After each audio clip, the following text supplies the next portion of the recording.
people who went to a wedding where the couple didn't last long? What happened? So, the wedding was beautiful and the most expensive wedding I have ever been to. The bride worked for a fashion designer in New York City and had 3 different dresses she wore during different parts of the wedding. They announced she was pregnant soon after the wedding, and unfortunately scans showed there were a few things wrong with the baby. The stress of the situation caused my cousin, the husband, to relapse and go back to his old heroin habit, which apparently she had no idea about. His drug use quickly spiraled and he got fired from his job for stealing. And then his wife found out about it all and moved out to stay with her parents. The baby was born 100% healthy. The scans had got it wrong. He tried to quit drugs and make amends to her, but it was rocky and she divorced him before their first anniversary. He dipped off for a few years doing drugs, then got sober and found out he had brain cancer, relapsed, got sober again, and had his brain tumor removed. Now he is still sober and remarried, has a few kids with his new wife. Story number 2. The bride came out to Slipknot. They wrote their own vows, which were, shall we say, overtly and uncomfortably sexual, and they had been dating for a grand total of 2 whole weeks. Any and all attempts to inform them that this was a mistake were met with, when you know, or you're just jealous. But hey, a free bar is a free bar. Edit. So many questions. The song was the last/bonus track on the Slipknot album Subliminal Verses. I'm told this track is called Danger, Keep Away. The wedding itself was a small thing with a registrar and a council building. The staff there were very professional and only laughed quietly. The after party was at a pub owned by the groom's uncle, and the honeymoon was at Butlin's. They were separated by the time they got back. They were not in the military, just young and dumb. We were all white trash and that's fine, and I bought them a toaster from Argos. I didn't ask for it back. Okay, so I have to say this is just so disappointing and foolish and immature and reckless and unwise, because out of all the Slipknot songs you choose Danger, Keep Away?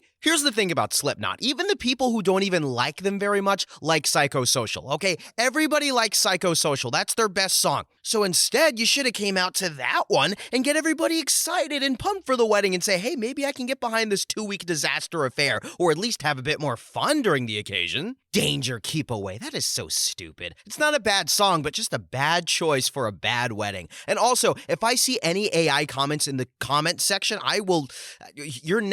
my hands will wrap around you. Next story. Story number 3. I didn't go to the wedding, but did go to the bachelorette/goodbye party. We were in college. She was 19 from a super conservative family. Her longtime boyfriend visited her once and was terrible. Wouldn't talk to anyone, basically sulked the whole time. He clearly hated that he was in school. When he proposed, her parents pulled the plug on college tuition because she didn't need it anymore, so she dropped out at the end of her freshman year, moved back to Central California, and got married to the crappy guy. I never saw her again, but from what I've seen on Facebook, she finally dumped him in her mid-20s, moved across the country to get away from her family, and was working restaurant jobs while trying to get a degree. We're in our 30s now, and she still seems pretty angry about everything she missed out on and how she was treated. But she's living life on her own terms now. Not a happy ending, but I'm happy for her. Story number 4. Went to Singapore to attend a female friend's wedding with a Singaporean guy. She'd been so happy up until the actual wedding. My friends and I arrived like 3 days before the ceremony, and the wedding girl was visibly troubled when she met us. We just thought it was nerves and all of that. Wedding day comes, and she comes out in her full wedding gown with an absolute angry face. Like, I'm about to murder someone face. I'm not even kidding. Never smiled once during the whole ceremony and the dinner. She loosened up a bit in the after party, and my girlfriend went to ask her if she was okay, but she waved my girlfriend off. Right after the wedding, she went back to Hong Kong for work, claiming there's crap she needs to do. Then COVID hit, and we're practically not allowed to travel anywhere for a year or two. We were worried about her marriage, but she was always rather evasive, not answering our questions or just shooting the crap whenever we talked about it, and our circle of friends learned to not ask about it anymore. Fast forward 5 years until now, it turns out that she never actually got married. The ceremony and everything was a show. We gathered that the dude probably had another girlfriend in Singapore, and she only found out right before the wedding. But then she never said it out loud, hinted it here or there with some close friends of hers. The crap is unreal. 6 or 7 of us with a 4-year-old kid flew to Singapore just to witness a show of a wedding. Story number 5. One of my best friends got married. None of us had met her before, but we hadn't seen him in years and were super excited to reconnect. This was the most elaborate wedding I have ever been to. Tuxes, an incredible meal, a hall that resembled Hogwarts, an opera performance, and a string quartet playing his favorite rap songs. It was incredible, yet we knew it just wasn't him. We started to mingle with her friends at a table, and we soon learned that they didn't really know her. We brushed it off as we just wanted to be there for him and have a good time. That was until the mother of the bride made a harmless joke about the bride being difficult as a child. This led to the bride eventually storming off after the dances, locking herself in a room,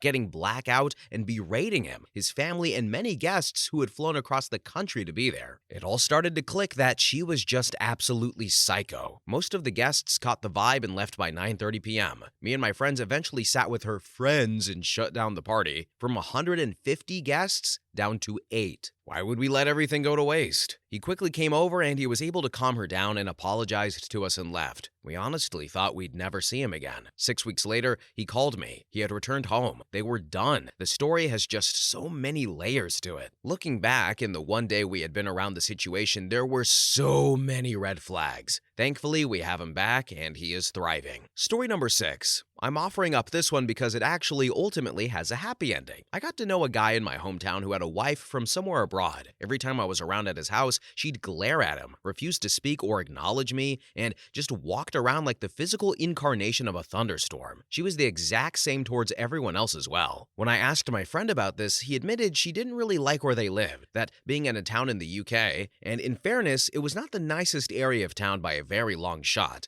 But he seemed oblivious to this. Their apartment was great, but the area around it looks like a set from The Walking Dead. That marriage lasted 6 months. When I asked him after why they got married, he told me he thought that since he was a now, at the time, 30-year-old, he should probably settle down, which is the daftest reason to get married anyone's ever given me. Then this happened, told to me by him after the fact. So, from time to time, he would get emails from an old friend of his, a girl who had been a part of his circle of friends when he was younger and who had since returned home to Asia. When she'd learned that he had gotten married, her emails dried up for a few years. Just days after his divorce, she got back in touch for the first time in a long time, and he wrote back with the news that he was divorced. 3 days later, she flew halfway around the world to see him. They became a couple after a couple of days, married 1 year later, and now have 3 kids, and lives in a much nicer area. Story number 7. My cousin got married pretty early into a relationship in her early 20s. It was a very simple wedding, as not much could be afforded. They had the groom's 12-year-old cousin be the photographer because I was a bridesmaid, and when cutting the cake, my cousin fed the piece of cake to her new husband and did the usual little show, but didn't make that big of a mess. It was his turn, and he absolutely tried to smash it into my cousin's face. They got divorced. I can't remember how long after the wedding that was, but maybe at least a year later. Now she's remarried and seems very happy. They're on holiday right now, and I'll be able to meet him in roughly 2 months. Story number 8. My good friend and college roommate got married to his high school sweetheart as he was working through grad school. It was a beautiful wedding, but a few of us noticed the lack of enthusiasm on the face of the bride. Fast forward to the honeymoon, and he had planned a fun little couples excursion for each day of the trip, but she wouldn't go on any of them, and instead stayed in the room reading books. After the 3rd day of her staying in, he went to the pool bar and chatted with the bartender and other guests for a few hours before returning to the room. She accused him of drunkenly knocking her over during an attempted hug, followed by her ranting through tears about how she should have never married him. She booked an early flight home, and the annulment was already underway by the time he returned 2 days later. Turns out she had been voicing her concerns about getting married for months before the big day, and her father and family and my buddy had persuaded her to go through with it. Her initial story upon returning was that he had thrown her down, but within a week, she had come clean that it was definitely an accident, which we all knew because my friend is one of the kindest and gentlest people I know. And now he's remarried to a lovely woman and has a young daughter, and his ex is traveling the world. Moral of the story is not to marry someone who clearly doesn't want to get married. Story number 9. My grandmother was married before she met my grandfather. This is back in the 50s, and I've only heard this story once or twice, but she was 17, he was in his 20s. She was dirt poor in Kentucky, and he had a job. They got married, and within a few weeks, he got pretty rough with her. When she told her parents, it came to light that he'd been abusive for a while. Her dad and brothers didn't know her new husband as well as they had liked, and since he was going to be a part of the family and all, they invited him on a hunting trip. Anyway, there was some kind of accident, and the guy got shot. Since he'd been in the service and she was his widow, my grandmother got some veterans benefits for the rest of her life. Shortly thereafter, when she was 19 to 20, she met my grandfather, and they were married just a few months shy of 50 years. One of the most compatible couples I have ever met. Story number 10. I helped a bride, co-worker from my old job, get the wedding she wanted, not her mother-in-law's. I did tell the bride that I can only help her sort her mother-in-law and mama's boy groom out for the wedding, but not for the marriage. I pointed out that mother-in-law will get involved with everything in their marriage, and the groom will side with his mom. I also told her about the multiple red flags I saw in their bride and groom's relationship, and I advised her to nope out of marrying the mama's boy and his mom before it's too late. Bride believed that the second they say "I do," the groom will change from mama's boy to perfect husband. Their marriage lasted 6 months. This is what the bride told me was the final straw. The couple was having their honeymoon a few months after the wedding day, and the bride had points to upgrade their flight tickets to first class. But the bride was caught off guard by mother-in-law being at the airport. The groom said that him and his mom will fly first class and the bride will fly in economy. Then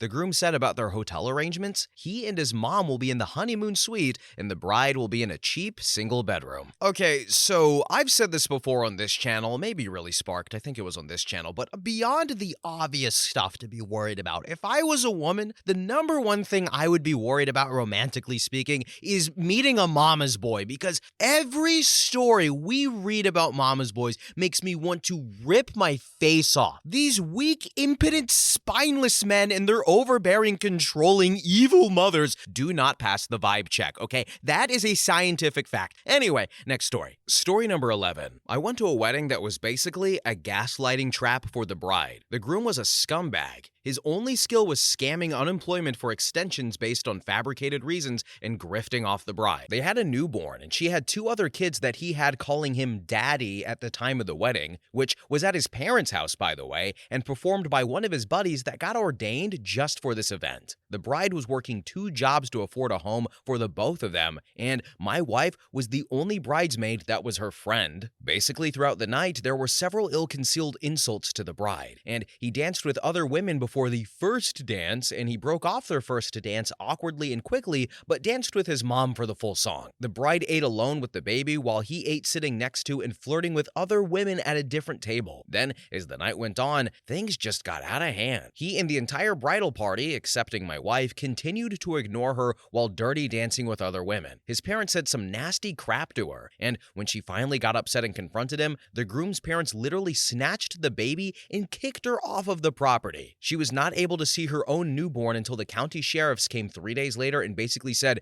"If you make us get a warrant, we're going to arrest you for kidnapping and turn the house upside down." Unfortunately, he still bothers her to this day, as he is the father of one of her kids. She has custody now, but he still starts problems. He's probably the only person on the planet that I can genuinely say, if I ever come across him somewhere not in a well-lit public area, I would just immediately start kicking the crap out of him. Story number 12. It was a destination wedding. There were no bridesmaids and 2 best men, old colleagues of the groom that he wasn't really close to. They had 3 photographers, one that came as a part of the wedding package, one the bride paid to have flown out with them, and one friend of the couple who took all the photos on his phone, but otherwise worked as though he had been hired for the job. No one had anything good to say about them as a couple. Her family weren't invited. His family spent all night bickering about how awful the wedding prep had been since the bride cut so many people out of the wedding with just weeks to go, hence no bridesmaids, etc. The photographer who had been hired to fly out sat with us at one point and offloaded about how stressful the whole day had been, calling the bride a bridezilla. I'm not sure how quickly they separated, but we never saw the wedding photos. I think it was a matter of weeks. We spent over £2,000 to be there. Story number 13. My friend got married at one of the most expensive weddings I had ever seen. It's a big 12th century 4-star hotel in the middle of the countryside. They had 2 ceremonies,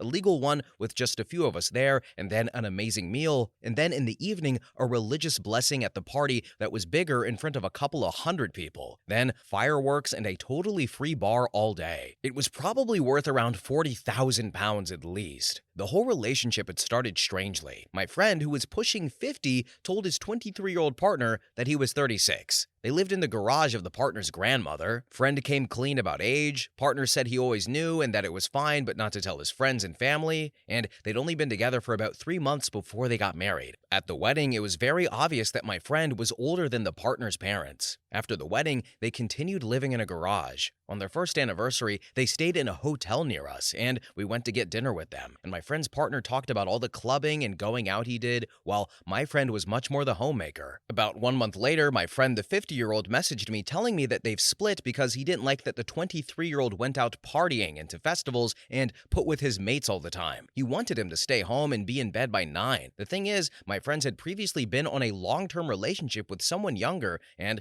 they split for the same reason. Side note, my husband and I got married a month before their wedding, and all of our friends that came to the wedding as couples are no longer together. All have split other than the one where the husband died. Another one of the couples lasted 3 months after he found her sexting a colleague. They'd been together for about 10 years before getting married, and she's now married to the new guy. Story number 14. My cousin had this really glamorous wedding to a rich dude, so it was no spare expense wedding. It was one of those she was an air stewardess and got hit on by the passenger, dated, and then eventually he proposed. I remember my mom keep going on about how lucky she was to marry a rich dude, and he wasn't older either, 30 and handsome. My cousin was 26, but she annulled the wedding a week after because he found out that he was having sex with another woman as close to a week before their wedding. I thought it was very strong of her to drop him immediately.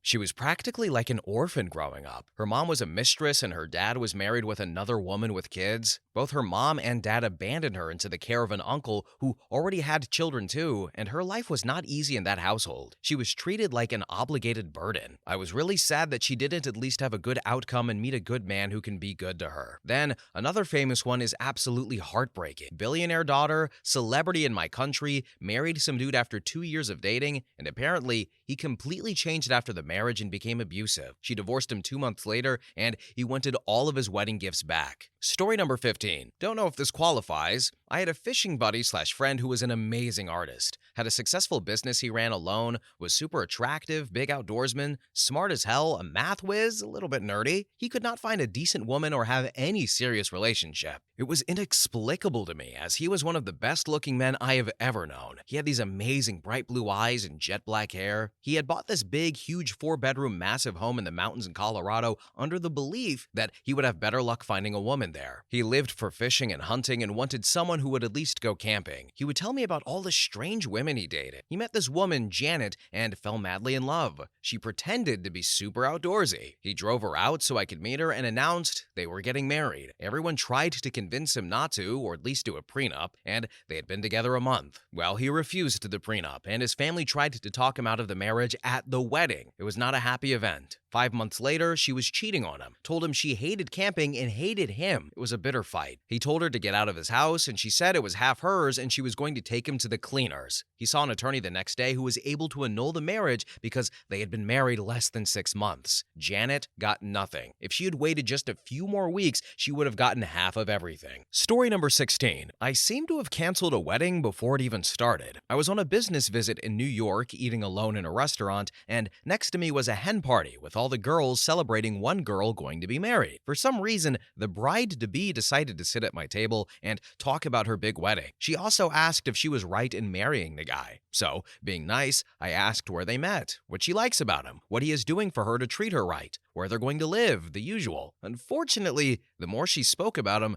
the more depressed she looked. She could barely find any good words for him, and at some point began to cry. Her friends came over accusing me of being rude, but I said that I only asked her what she liked about him. I did wish her well, but I'm not sure how this ended. Story number 17. My cousin married this guy that was... I hate to say this, but he was beneath her. She is gorgeous, smart, interesting. He was fat, stupid, and boring. I think she was just at a point in her life where she was tired of being single, and he came from a good big family in a big southern USA city. We all flew in for the wedding because that's what you do, and it was a massive to-do. They had rented out one of the best restaurants in town, the entire thing. Restaurant and courtyard patio, fancy dinner, fancy ceremony. My aunt, the bride's mother, confessed to me that the total cost of the wedding was just just barely still in the five figures, as she said, and my aunt is the CEO of an important company in that city region, and she explained to me that it was pretty much a business obligation. She's a CEO. Her daughter is marrying into a prominent local family. It's the Southern USA. Both families pay half, and the sky's the limit. If my aunt balks at spending $50,000 on this wedding,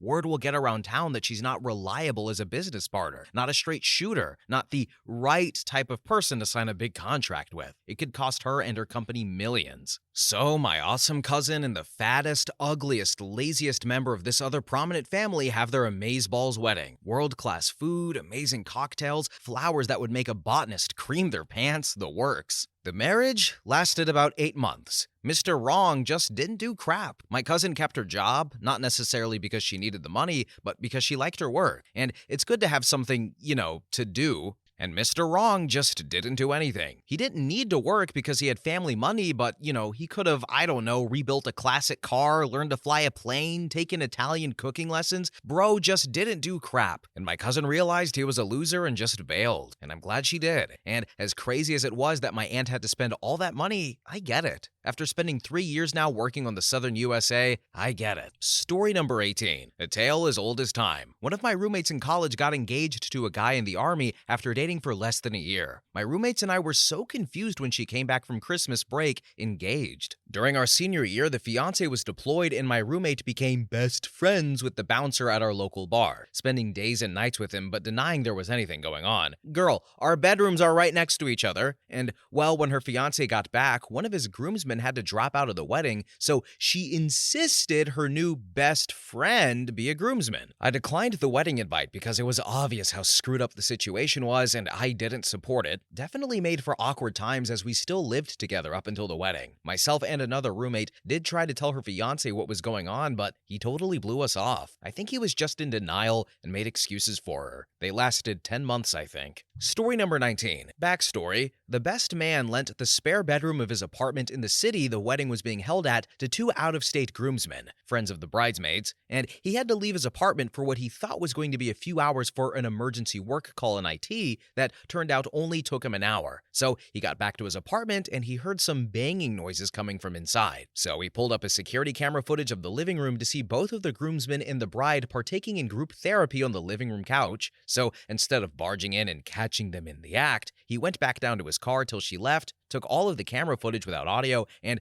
burned a DVD that he gave to the projector guy the next day. Let's say there was a massive fist fight, and the bride was arrested, and their marriage was later annulled, and she moved back into her parents' house, and the groom ended up suing her for all of the wedding costs. Story number 20. A bit different story than probably what most of these are, but 15 years ago or so, my boss was this cranky old Texan guy. He'd been married, supposedly, 7 times to women all over the globe. When I started working for him, he was cranky AF, I was honestly kind of scared of the guy. But after a few years, he softened up to me, and he and I became extremely close. I was almost like a son to him. He used to always tell me how evil women were, backstabbers, only after money. I should stay away from them and never marry. Through work, he met this middle-aged property manager lady. I guess she was in a bad marriage, semi-separated or something, and they immediately hit it off. He became enamored with her and immediately just changed. Instead of this cranky old cowboy, he was so kind and carefree. It was crazy to watch his transformation over a couple of weeks. His girlfriend expedited her divorce since I guess they'd already started proceedings prior to meeting my boss, and a few months later, I was a groomsman in a very small wedding at a $10 million oceanfront mansion that they had arranged through her company. I'd never seen him so happy. He made plans to retire from our company and start working with her. We were all thrilled for him, and then maybe a month after their wedding, we got a call. They were having lunch when he stood up, said his back hurt, stretched, and immediately died. His wife said she thought he was dead before he hit the ground, and a few days later, we found out he had a AAA. Awful. His wife was absolutely devastated, and to this day,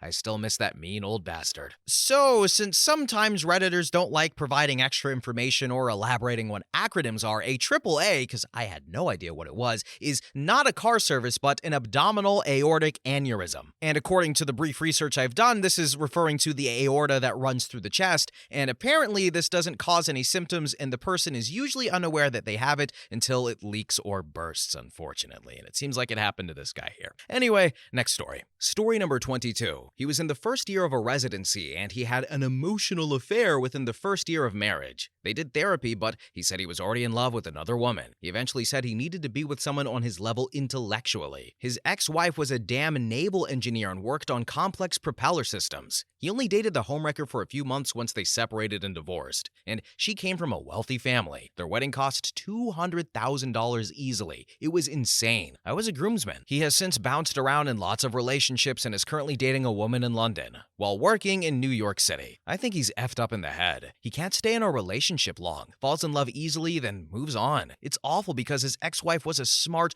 gorgeous, and very kind woman. He is a piece of crap. Story number 23. As a wedding DJ, I was asked once by the groom to cut the first dance short if it looked uncomfortable or awkward, and he said they didn't really like each other and were only getting married because they have kids together. Can't imagine that one lasted. Then one time had to skip cake cutting and first dances because the groomsman wouldn't come inside and just didn't feel like it, and he was a deadbeat marrying her for money. Hopefully she got out. And finally, not the couple, but pretty sure the bride and maid of honor ended their relationship screaming at each other towards the end of the night. What people were left dispersed while they continued screaming, and I got to go home early. Story number 24. My brother and his ex-wife got married in a tiny ceremony with just me, my mom, stepdad, and our little brother on a dock in the Florida Everglades. Cool location, but it wasn't super memorable. My brother was 20 at the time, this was in 2022, and he'd been in the Marine Corps for like 6 months. He was already dating his ex before he went to boot camp, but he had never talked about settling down or getting married until then. He literally wrote in a letter to my dad that he wanted to propose to her while he was away, and my dad was pretty surprised. He was also in the military and did the whole young military marriage thing with our mom. They lasted 14 years, but they eventually divorced. My dad told him not to, though he should wait and date for a bit because divorce is expensive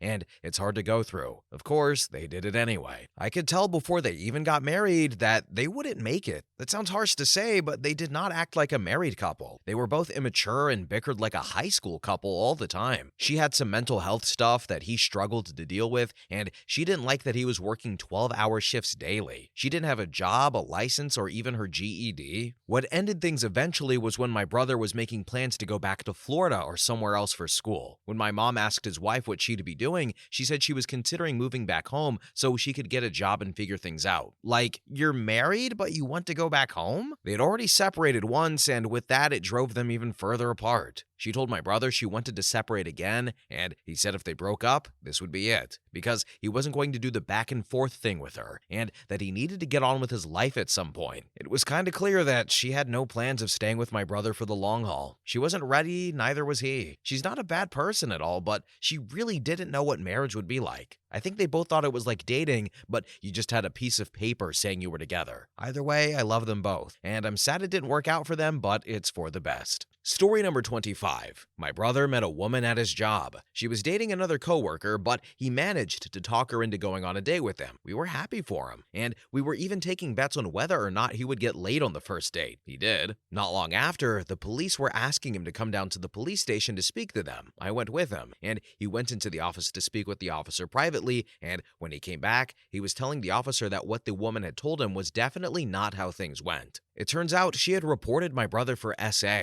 My brother's version of events was so different from her version of events that the police officer did not arrest my brother, even though that was what he originally intended to do when he had my brother go to the station. The officer decided he was going to investigate further. Meanwhile, my brother wound up on Xanax because he was so stressed about the situation, and within a couple of weeks, he was dating that woman and spending the night at her apartment. They found out the police officer was following them around. When the officer discovered that my brother was sleeping over at the woman's apartment pretty much every night, she was charged with filing a false police report. She had to go to court, and because it was her first offense, she only had to do community service, and it would be expunged from her record. Unfortunately, she had a torn meniscus in her knee and had to have surgery, so my brother did the community service for her. They dated for about 4 months before my brother asked her to marry him. She said yes. My family told him that he needed to live with her for 1 year before he committed to a lifetime of marriage with her, and their relationship didn't start out the best, so we had concerns, but he didn't listen. My mom and her soon-to-be daughter-in-law took a trip to the south part of the state to visit her grandmother to pick up a wedding ring. My mom overheard her make a comment to her grandmother that my brother was a good choice for a first husband. My mother was so shocked that she was speechless. My sister-in-law wound up having to have a second knee surgery shortly after their marriage, and my brother took care of her as she healed. She didn't have to work anymore because my brother insisted on being the breadwinner. Once her knee healed, around 2 to 3 months after they were married, she moved to another city with her friend. My brother rarely spoke to her. A few months later, she got kicked out of her friend's house and showed up at my brother's door with her boyfriend. She tried to kick my brother out of the apartment, stating that it was her home and the landlord loved her. It was true that the apartment had belonged to her before she got married, but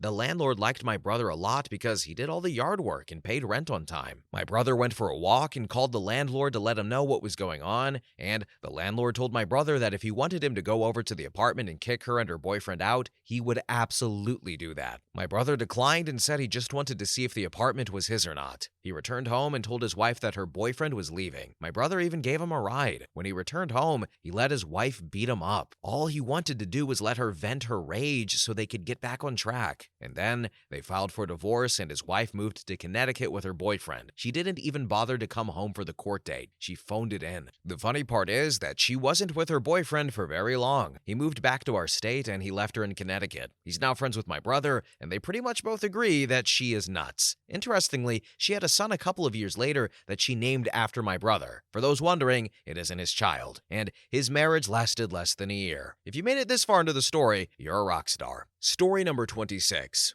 I have an incredible story. I'm not the one, though. It's my best friend, Jessica. She went to a wedding of 2 long-term friends. She went to the bachelorette party with the bride, and they were super trashed and ended up having sex together. She said the bride wanted to know if she was lesbian or not. Super tacky and trashy, but I wasn't part of it. Well, then, they had the wedding on a cruise ship a few weeks later. The night before, everyone is having a good time and partying, and the groom catches Jessica away from everyone. Tells her that he's really into her and wants to go back to her room. Well, they have sex. Wedding happens normally afterwards, and about 6 years later, one of them lets the cat out of the bag. The other one is furious about it and says that they also slept with her, storms out and files for a divorce within the week. They both proceed to trash her all over social media for weeks, and it's a pretty messed up situation. If Springer was still on TV, they would be guests for sure. Okay, so out of all the stories that I have read, this may be the first time where I am proposing menage a trois, okay? How is this not ideal circumstances for a three-way? I'm just saying,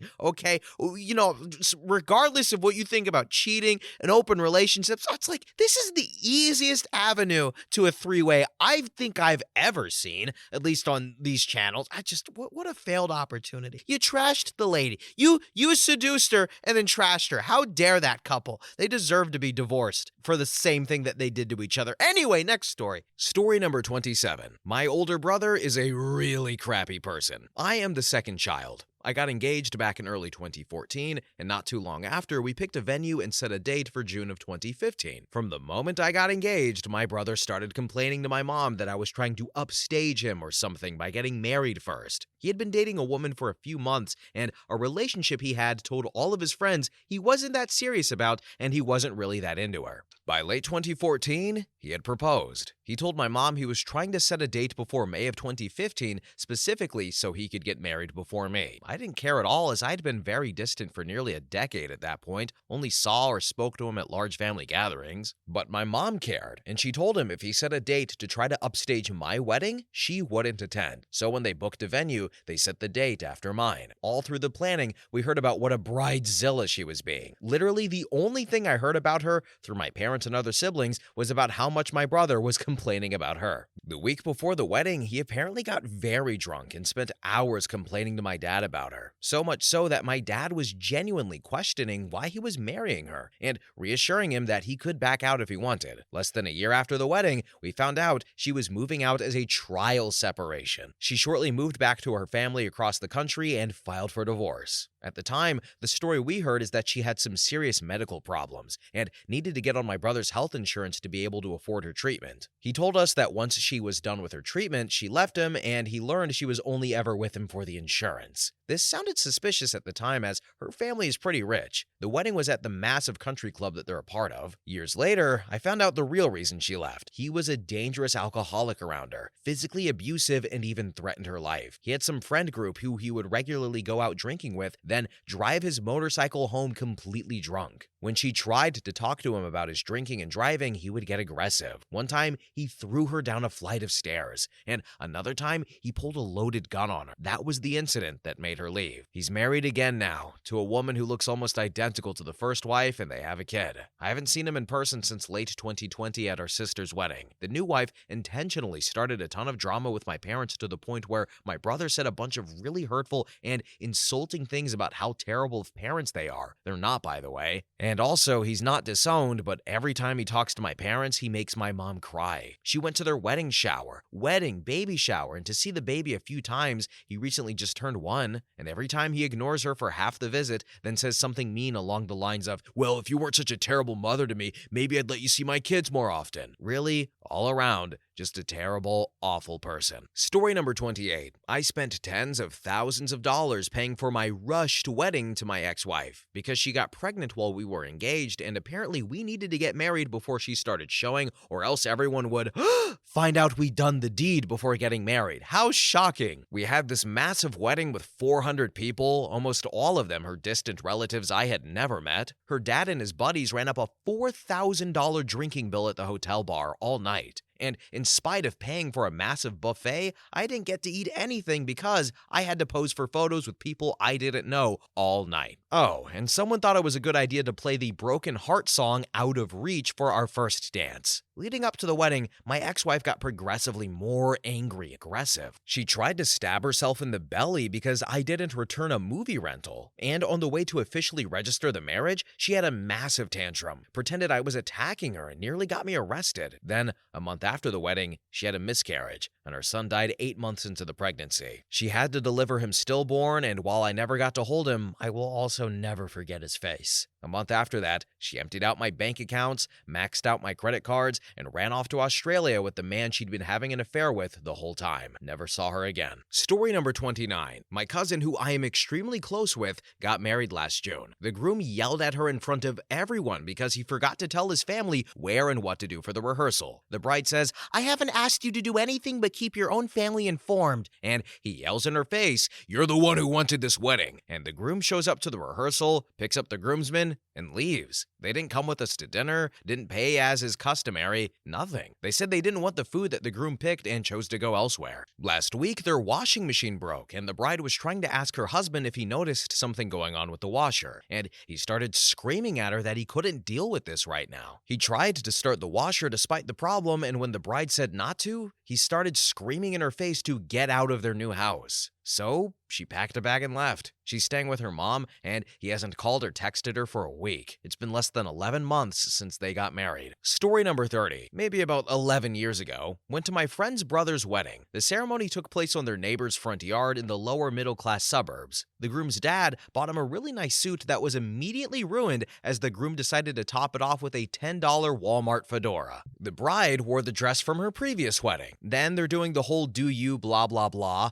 and the responses were "yes I do" and "I reckon." Afterwards, we adjourned to a shabby little dive bar that the groom's dad bought out for the night. Full open bar. Groom proceeds to get trashed within an hour and tells everyone about how one of the bridesmaids squirted all over the best man, who was appointed to his position 1 hour before the ceremony because the groom's brother declined the offer. And note, the groom's brother was still salty before the groom got with his bride. Follow me here. The groom hooked up with his brother's ex-girlfriend the day after they broke up, maybe a year and a half prior to this wedding. I don't know what happened after that because we took this as a cue to leave. So the couple, they maybe lasted 2 years. The groom accused his wife of cheating on him and talking crap. The bride got into arguments with her husband because he did nothing around the house, expected a BJ as compensation for taking the trash out for the first time in 3 months, made up stories about her friends to cause drama, bickered endlessly about how hard his part-time car wash job was, degraded her kid, and expected sex at his demand because he is her husband. So, she was actually cheating on him. And while I don't condone it, I don't blame her, because everything I've heard of what the groom was accused of wasn't the first and wouldn't be the last time I heard of those things. Currently, the bride is remarried to a good dude, and the groom is a meth addict and a stalker who has been removed from his family. Story number 31. I didn't go to this one, but all my friends did. I was supposed to be the bride. After I moved schools, my new best friend set me up with the dorky guy who had been following her like a puppy since kindergarten. She wanted him to leave her alone. I thought he was cute, and he agreed to go out with me because he would have done anything she asked him to, and we immediately hit it off. I was actually interested in all the geeky stuff he was into. We had fun, and we were a good match. Over time, I gently encouraged him to take better care of himself, which caused him to get more compliments and boosted his confidence. And he blossomed into a conventionally attractive man anyone would be proud to be with, although I had always found him beautiful. After living together all through college, he got a good job making quite a bit of money, and he proposed. We decided to have just one person each stand with us at the altar, and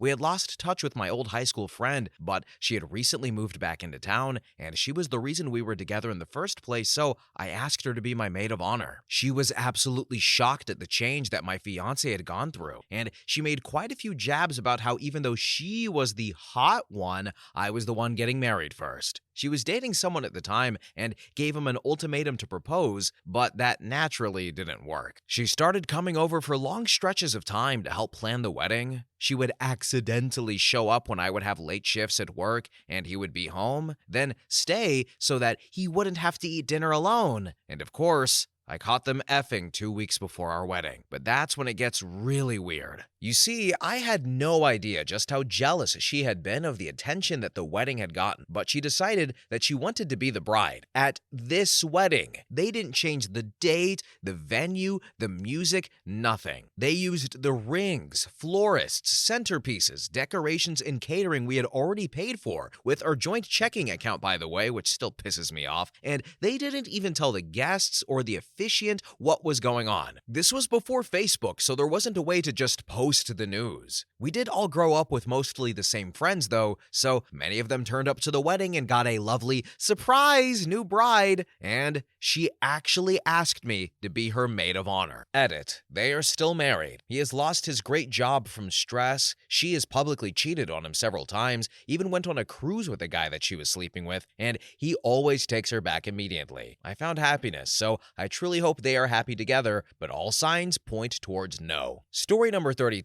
After my parents got married, but before my oldest sibling was born, my mom went back to her home country to visit her family. She is from South America and had met my dad, a white American truck driver in a small town, while being an exchange student. Very different cultures. When she got back to her family in her home country, she told my grandma that she isn't going back. She doesn't like living in the United States and probably regretted marrying my father. My grandmother forced her to return, my father being completely oblivious to the situation, and 5 years later, they had 3 children. They divorced probably another 5 years later, and sometime after that, a half-sibling of mine was born. Whether it was a mistake or not, the 4 of us and our children wouldn't exist if she didn't come back to the US. The happy ending is that my parents are better friends now than they ever were while married, and she came to love the place where she has lived this past 40 years. Story number 33. Hi there. I was the bride at that wedding. He spent the entire wedding with his friends getting completely plastered and spent no time with me at all. I couldn't even find him. One of his best friends, a woman he was openly in love with and whom he had chosen over me many times, had a breakdown and ran away in the middle of the downtown big city where we got married, thereby essentially halting the reception because she had previously tried to unalive herself, so everyone was supposed to go looking for her. She was there with her husband, who blew up at me on my wedding day that everyone needed to go look for his wife. I partied with my friends and family, minus my husband and his friends, who chose to go looking for her. I took my sister-in-law and my friends back to the bridal suite and did not see my husband again until the next day. He had been abusive and crappy for years, but I didn't know any better. Age gap and other circumstances, and even his own father had told me to leave him after he witnessed physical and emotional abuse. After 6 months of being married and living in a new country, getting a graduate degree, I finally started to check out. By the end of the year, I was done. I had gone to therapy and worked through it all, and it was over for me. So I left him. Best decision I have ever made. It's been like 12 years since then, and I've been happily remarried for most of them to a man who actually loves and respects me. I'm very, very lucky. My ex still insists that I'm evil and projects his own issues onto me. Drinking, drugs, cheating, abuse, etc. His mother believes him, but everyone else knows it's horse crap. Story number 34. I'm a wedding photographer and have a lot of other stories. My favorite one happened on June 25th, 2009. I remember the date because during the elopement ceremony, I got a text that Michael Jackson died, and I was super bummed. The groom's name was Earl, and he was this blue-collar country-type guy from backwoods Georgia. He and his fiancée were having a small wedding with just him, his fiancée, and one small child that I learned was hers. So, just the three of them, the minister, and my assistant and I. We show up to the beach to meet them, and immediately my assistant and I say to each other, "Damn, this girl is smoking hot. How did he land her?" Well, we shoot the ceremony, and then during my session, we take some posed photos around the beach and sand dunes. They were super nice people, but also extremely affectionate, like over-the-top affectionate. As a photographer, half of my job is making people feel comfortable enough to be affectionate in front of my camera. He would pose with one hand on her waist and the other on her ass. When I asked them to kiss, she would put her tongue down his throat. It was that sort of couple. He was probably 45 to 50, and she was maybe 27 to 30-ish. She wasn't young, and I found out that the kid was hers, but she looked a lot like Irina Shayk. If he presented himself as Howie Mandel or Bruce Willis, I wouldn't have batted an eye. But again, this guy was backwoods. Anyways, their photos were all taken and the sun was starting to set. Earl pulls me over to the side and says, "You guys were awesome. Any chance I could pay you another hour and take some more photos up in the hotel room?" This statement typed out doesn't sound too strange, but the way he looked at my assistant and I, there was no doubt what he meant. I have no clue how wild the hotel room shoot would have been, especially with a young 4-year-old hanging around, but maybe because Michael Jackson had just died and I was still in that shocked phase, I declined. As we are leaving, trying to make the offer denial seem less awkward, I start asking more about how they met and personal questions. He mentions Irina is from Russia and they have been dating for about a year. He says he had to save her from her crazy Russian ex and basically smuggled her son out of Russia and they were starting a new life together. He joked that her husband wasn't too happy and was always trying to track them down, and that's why they didn't want a big wedding. Okay, so a Russian mobster is actively looking for those two, and I'm the only one who has evidence of their marriage.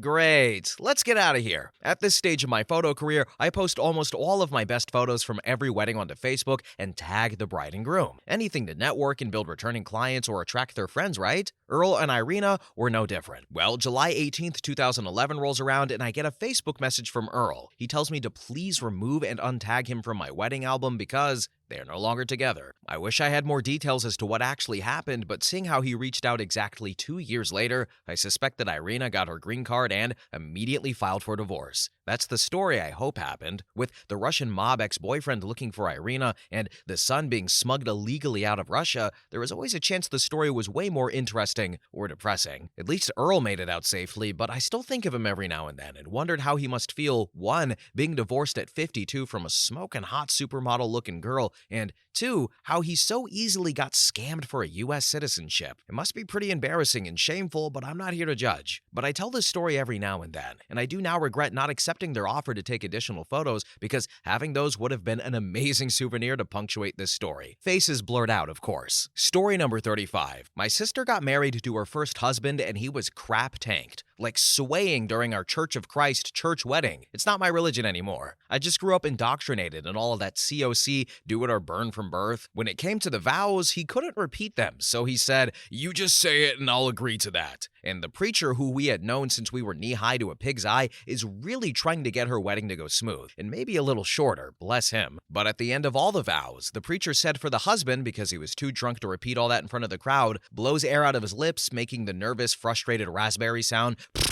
visibly annoyed, sums up his whole vibe really. Annoyed and way too whiskey drunk. Instead of saying "I do," the two simple yet most important words in a wedding. I do. Nope, not him. He then slurs in front of God and the entire congregation. I'll do my best. How's that?" And there was an audible gasp in stereo all throughout the church. Even and especially the preacher's reaction was priceless. It was his face. He didn't say anything out of pocket, but his face was totally out of pocket. They were married for a couple of years, and he kicked her out when she had his baby. This was back in the 2000s, so he's not alive anymore. I'm not bothered by that, but I'm not joyous about it either. He wasn't a good dude, not a good person at all. Anyway, so yeah, I'll do my best. How's that? Story number 36. The bride's sister and the groom's sister argued over the fact that each felt entitled to take more of the dessert cookies with them and ended up getting into a shouting match. The bride and groom had kindly allowed the groom's sister to take them after the wedding since his family had traveled a considerable distance and were hosting other guests in their Airbnb. But the bride's sister felt this was unfair as a wedding is about the bride, not the groom, plus our side paid for this wedding. Fortunately, it happened outside, so the bride and groom didn't witness it, but sadly, they heard about it that night. It marked the beginning of a hatred between the two sides of the family, all over some cookies. The bride's sister and parents all refused to speak to her until she divorced him. She did 6 months later or so, when her sister had a massive heart attack and blamed the situation on the cookie fiasco. I found out through mutual friends that the groom, while outwardly sad, was secretly relieved and agreed to an exceedingly generous financial settlement just so that he would never have to deal with her family again. And fun fact, I actually managed to grab one of the cookies before the argument. It was stale. Story number 37. I had to convince the bride to go ahead with the registry office shotgun wedding as she made me swear to get her through it no matter what. His family, very much upper middle class, hated her for getting pregnant as their son was supposedly going to be some upcoming Olympic rower. He said he wanted to get out of it and he was happy doing DIY, doing up the council house that him and his bride put together. By the time the kid was born, the relationship was sour. He was buying himself expensive shoes for himself, but wouldn't help with food shopping, as it was a woman's job, despite him not letting her get a job or help with childcare. I was there a few months later when he was having a meltdown because she bought their boy a baby pram that he wanted, and he was immediately screaming how she was turning his kid gay, and snatched it out of his kid's hands, causing him to scream the place down. She made the point at least that their kid at least shows signs that he wants to be a dad. Also, by the way, he had a shopping trolley, and it was later found out that he loves organizing things. Poor kid got flustered at soft play areas when kids threw things around,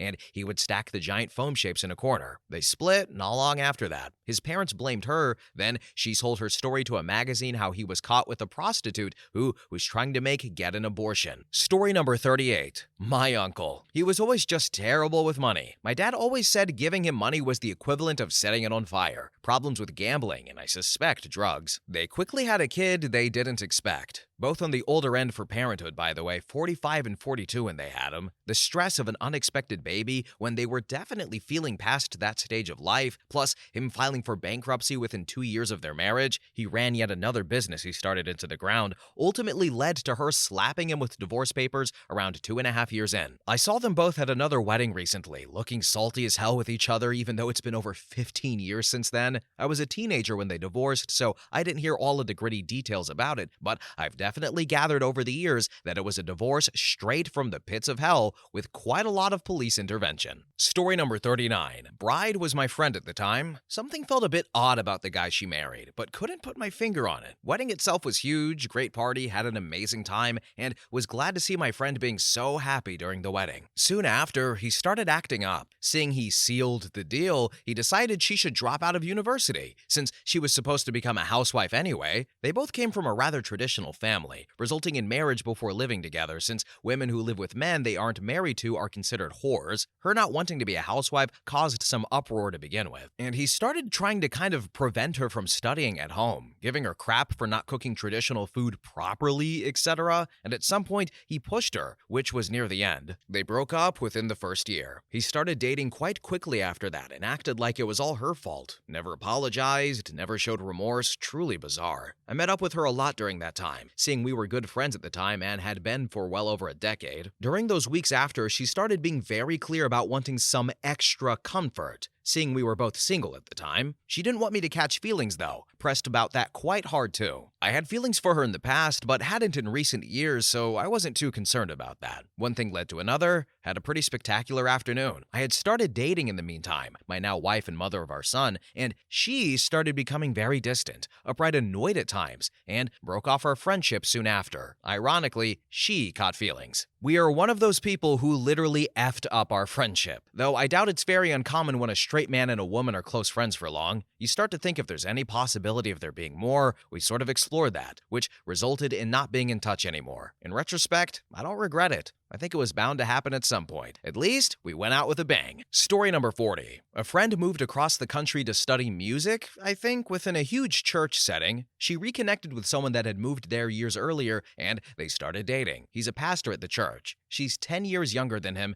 21 at most. I personally thought nothing of it until they came to a Christmas gathering at my best friend's place, and he not only ignored most of the guests, but also her. Apparently he was tired from flying, which is fair, but was also just like, more than that? Like, he didn't really even acknowledge her at all. Anyway, move forward a couple of months and both are back in town and getting married. She invites all of her friends and classmates. Remember, we had basically just graduated the year before, so we were all pretty close still at this point. Her parents own a nice house with an orchard, and they host the wedding. It's gorgeous. Then, we hit the reception. They had made surprise videos for each other to view publicly that night. Hers was full of her gushing about how much she loved him, how she couldn't wait to spend her life with him, what she loved doing together. Everything you'd expect. His seemed like an afterthought. No enthusiasm. I think he said I love you once. Mostly just about they'll be serving together and she's a nice girl, yada yada yada. Super blasé and just missing the in-love vibe hard. They moved back to the other side of the country and returned to church. Turns out, he's horribly controlling. Won't let her have friends, won't let her have her phone in the bedroom, has weird ideas about sex and men being in charge, and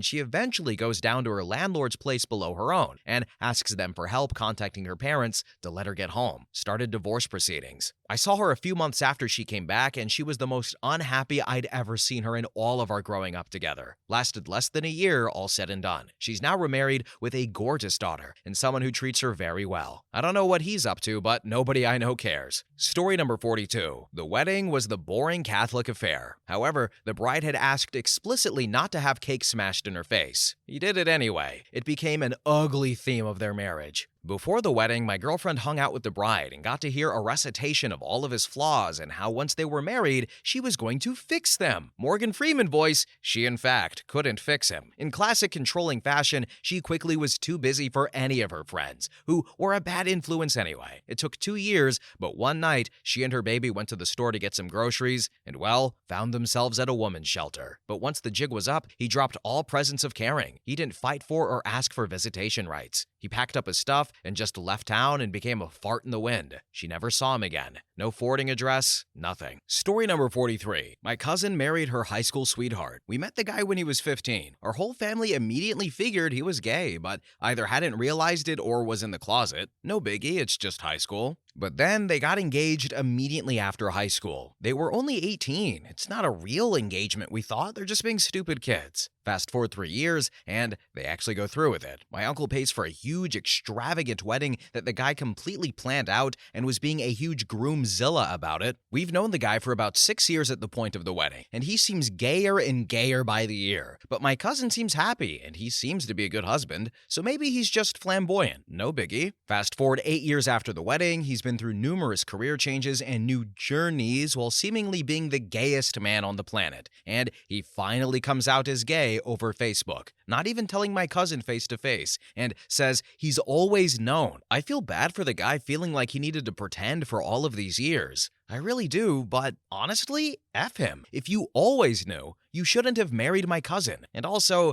my cousin is an idiot. I am aware. Okay, so everybody, this is the first time in my life I have heard the term groomzilla. Like, of course, there should be a male equivalent of bridezilla, but this is my first time ever hearing it out loud, seeing it in any capacity. Okay, if there was a groomzilla, girl, he's gay. There is no possibility where you have a groomzilla and that man is straight, at least 99% of the time. You can call me out on it if y'all want in the comments, but betting odds are, all right, my betting odds, I can confidently say more often than not, that is not a straight man. And she didn't even realize he was gay the whole time or had suspicions? Girl, what? No, I feel terrible. But just, he knew the whole time too. That's actually really bad. But like OP said, his cousin's also an idiot. Anyway, next story. Story number 44. My buddy met a chick and dated her for 6 months without introducing our friend group to her. All of our friends from town loaded up and traveled 4 hours away to her hometown where the wedding was. It was super religious. Like, it took 2 hours to do the vows and crap. Like a $50K fancy wedding. Anyway, at the end of the night, our friends and her brothers and family get into an argument over whose truck could pull whose, and they wanted to chain them up. People were drinking and it was getting hostile, so we congratulated them and left. Some of our other buddies went to leave 10 minutes later and they ended up getting jumped. So they call us and we turn around and come back and scrap it out. My buddy and his new wife leave because of the commotion and get pulled over by a trooper on the way to his flight for the honeymoon. Trooper hits him with a DWI and takes him to jail. They end up not going on their honeymoon and he gets 3 months in jail. The entire time he's in jail, his new wife doesn't visit or write back. After he finally gets home in 90 days, he comes back and confronts her about going MIA. She had become a stripper and gotten addicted to drugs and was sleeping with her dealer. So they got an annulment. We laugh about the fight to this day and how we had to superglue someone's forehead on the way back to our hometown. Story number 45. Both were early 20s and drinking a lot. They were the party couple in the friend group. Their cat died, and apparently they handled it so well as a couple that they decided to get married. I have no idea how they came to that conclusion, but they did, and the wedding was just alcohol all over. No romantic feeling or just a nice ceremony. They took shots together right after the ceremony. They were both blackout drunk at the beginning of the reception. I was a bridesmaid a month before the ceremony, even though I had initially been told I wasn't invited due to budget. Because I handled not being invited to the wedding so well, that crap should have been a red flag, but I was 22 and just wanted to see what the hell was going on. People got invited and disinvited up until the day before the ceremony. They spent the whole reception making sex jokes and drinking even more. It was a crap show in the end, because everyone was just insanely drunk, myself included. They lasted 1.5 years, then they had a horrible split. She got sober, remarried, and had kids. He went down the alcohol hole and just fell off the deep end. Story number 46. This was many, many years ago, and I was quite young when it happened. My brother-in-law's, at the time, sister was getting married. It was actually quite lovely, a wedding in the Caribbean. The guy she was marrying was a complete jackass, though. A couple of nights before the wedding, my brother-in-law made a joke that the couple wouldn't last 6 months. Not the nicest thing to do, I get it. The groom caught wind of my brother-in-law's comment that night. Basically, the groom went ballistic and was prowling all around the resort, screaming, yelling out my brother-in-law's name, telling him he would find him. He got so angry that he smashed a sign on the resort, just punched right through it. Not a small sign either. It was one of those large signs that displays the name of the room complex. I remember having to lock my brother-in-law's apartment room so that the groom wouldn't find him. I was around 11, 12 years old at the time, and I remember feeling scared for my life. If I'm being honest, I don't know how long the marriage lasted, but I don't even think it was a year. He cheated, and they had a child together. Even though my brother-in-law's comment was uncalled for, the bastard was right. Story number 47. I was contracted to photograph a wedding. The contractor was the bride's brother. This was a big deal, an ethnic community that could have brought me a great deal of word-of-mouth recommendations within that community. Had the whole thing worked out? Sadly, it was not meant to be. This was early in my short career as a professional photographer, so I was determined not to F it up. I hired another photographer to stand next to me and take the same photographs as I did. This was before the days of digital. I was shooting medium format, my backup was shooting 35mm. The wedding went off, the photos were great. I sent a proof sheet to the bride's brother and he said they were great and that he would get back to me. The bride had to head off to an interstate business deal right after the wedding, so I had to agree to wait for 2 or 3 weeks before the happy couple had a chance to look at the proofs and approve their selection. The bride returned from her business trip, and here's where it gets hazy. Apparently, the groom was not that into her. She gave him a week to decide, and he decided, nuh-uh, and that was the end of that. Having spent a lot of time, energy, and money so far, I asked the bride's brother for half the amount of the quote. It took another 3 weeks, but he paid. I still feel sad for that woman. There would have been some serious shaming within that ethnic community. Like, it was her fault. Crap's effed up. I can still picture her smiling face on that day. Story number 48. I officiated a wedding for my neighbors this past Halloween. The bride-to-be had been married and divorced 5 times prior, and according to her, the 6th time's the charm. Meanwhile, the groom had been incarcerated repeatedly over the past 25 years. During their vows, the bride had written and read a beautiful heart poem to him, and whenever it came for his turn, he was rocking back and forth, stumping on his words. Everyone thought he was just nervous, but it turns out he had alcohol poisoning, and he ended up puking. His groomsmen rushed him away and got him all cleaned up. He came back about 1 hour later, and we rushed through the reception to get to the I do's. Later that night, he stole the bride's friend/roommate's wallet out of her purse and the bride's car and drove to the bank and withdrew a couple of $100 before driving to the next town and buying drugs with the cash. When the bride called him the next morning to see where he was, he lied about his whereabouts, and she believed him until her friend/roommate and husband got photos of him withdrawing the money at an ATM in her car. She ended up convincing him to meet with her later that day and called the police so that they would be on standby, and whenever she got in the car with him, he tried to drive away with her hanging halfway out. I forgot to mention that everyone in this story is around 45 to 65 years old. So yeah, story number 49.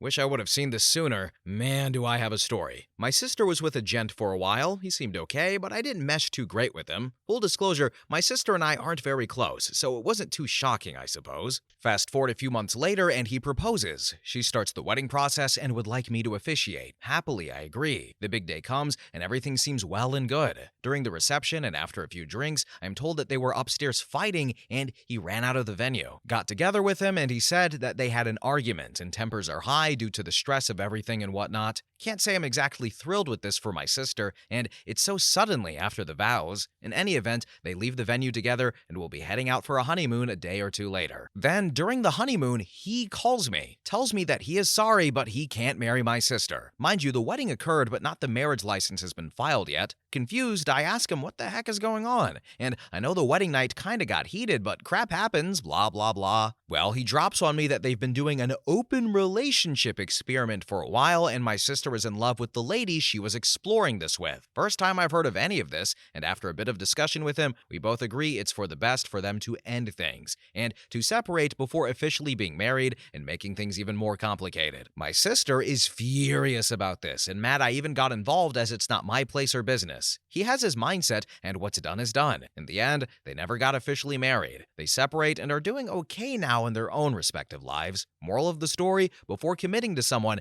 be sure they have the same vision for the future as yourself. Story number 51. Went to a wedding that was at the bride's parents' backyard. No hate, my own wedding was in my parents' backyard and it was wonderful, but it was cold and rainy with no cover for the ceremony. My husband, then boyfriend at the time, was in the wedding party, so I'm by myself and freezing my ass off. The reception was in a small garage with no decorations and no space heater. The only food was a giant plastic bag of stale popcorn in the corner of the garage and 6 cupcakes. No one allowed inside the house. The bride and groom ignored the guests the whole time, and after the first dance and the bride, father, and groom mother dances were over, there was no more music or dancing. None of the guests were in a chatty mood, so the only conversation to be found was a guy standing next to his truck in the driveway talking to anyone willing to listen about how great his truck is. My husband seemed happy for his friend, so I had to pretend I was having a great time. Most miserable 4 hours of my life, and they were divorced in 5 months. My husband later apologized for bringing me to it. Apparently, they were very on again and off again before the wedding and were often cheating on each other, but were pressured into getting married by family because they had a child together. Story number 52. She was immature. They were high school sweethearts and together for 7 years. Married for 1 year before they had the ceremony a year later. Divorced almost a year and a half later. So, altogether,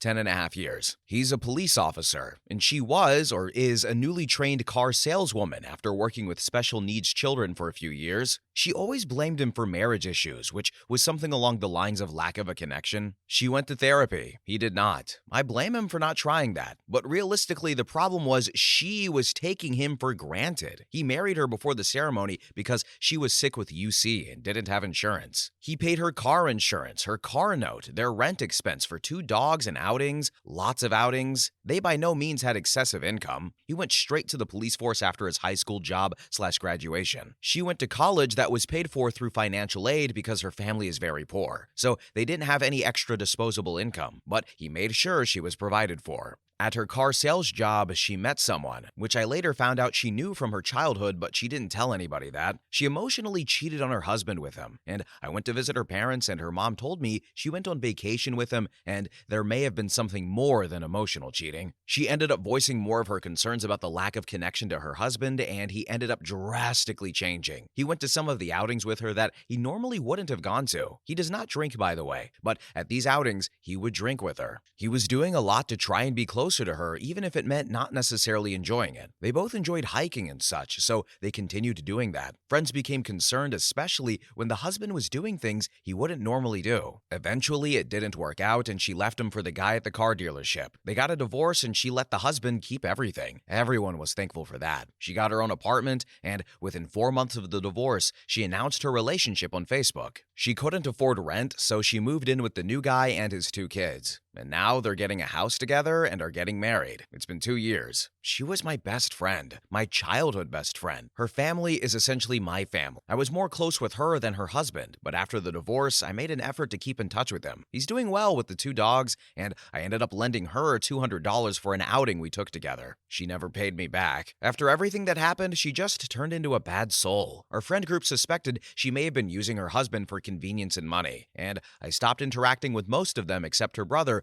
who has a child in a similar age to mine. Story number 53. I was the bridesmaid for one of my best friend's fiancé. I was more than happy to be a part of it since I'd known him for a long time. She had a child, and he loved my friend as his father. After the wedding, we all went to the bride and groom's house to hang out for a while. I had my boyfriend with me, and my little sister came as well. Eventually, we were all effed up and wanted Taco Bell. So my boyfriend and I went to go get Taco Bell. Unfortunately, he and I got into an argument while we were out, so we didn't hang around each other much the rest of the night. The next few days, we're partying, then we all went home. Everything was great. Then, one day, a month after the wedding, the bride starts blowing up my phone, calling me a whore and a cheater, and she couldn't believe I could be allowed in her wedding. I was like, WTF? But I was so busy I couldn't respond. She kept going, and eventually my friend, the groom, texted me and told me that we can't talk anymore because apparently on the night of the wedding, she said it was me and the groom who went to go get Taco Bell, and that when we got back, 3 people, including my little sister, said that they saw us kiss under the staircase. I was obviously like, no, that never happened, but my friend was getting gaslit super hard because he told me he was so drunk that night that he doesn't remember doing any of that. I was like, yeah, because it didn't happen.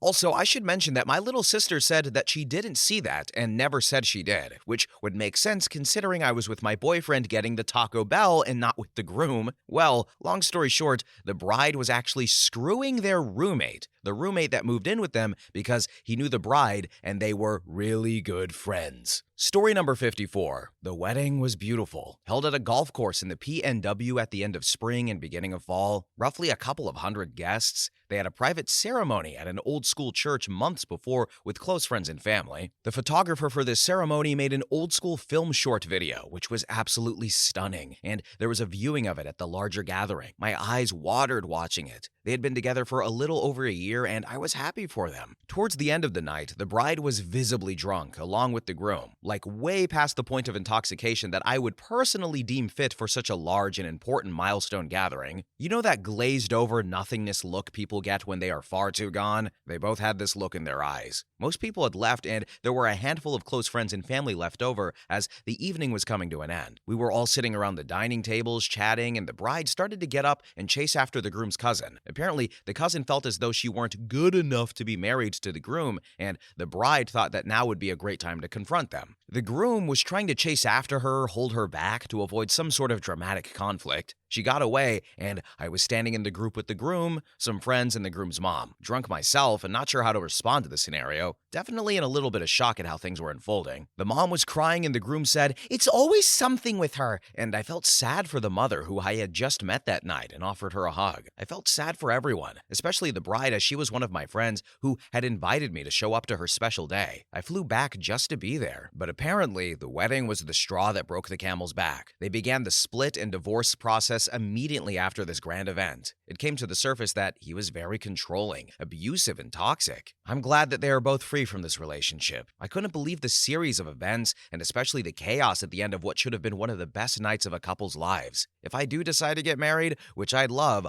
I will be sure to know someone for years before making such a commitment. Story number 55. One of my friends, when they met, she was 27 and he was 38. They only dated for 2 months before talking about getting engaged and getting married. She was blindsided by money and mistook it for love. The dude was a trust fund baby, lived at his parents' old house, and was sitting on a ton of cash to where he was retired and didn't need to work another day of his life and still live very, very well off. In any case, the dude was a total D-bag and an alcoholic, physically and mentally abusing her, but he'd make up for it with expensive gifts and had a million excuses as to why he went out of line. I was quite pissed about it, but by the 2-month mark, she tells me they're planning for a marriage. I advised her to really think about her decision, and she said it was perfectly fine. 4 months after knowing each other, they got married. Their wedding was the most cringe wedding I've been to. She had this very long vow prepared, but he only had 2 lines to say, and was even stumbling to say it because he was drunk. And his guest list? Only his grandma. Her guest list? Everyone who wasn't against the guy. After the ceremony, we started having dinner, and a fight broke out because he was plastered and thought her guy friends congratulating her were just hitting on her. She tried to defend his stance, and a majority of the people left shortly after. Shortly after they got married, she officially moved in, and it just started really going downhill. Most of us cut communication with her because it just got annoying to hear her complain about her mental health and being physically abused, but would 180 the moment he showed up with a new gift. Not to mention, she was forced to cut ties with most of her guy friends because her husband saw us as a competition. Around the middle of month 5, I get a phone call from her asking if she could crash at my place. Come to find out, she's in her car right outside my house. Once I opened the door,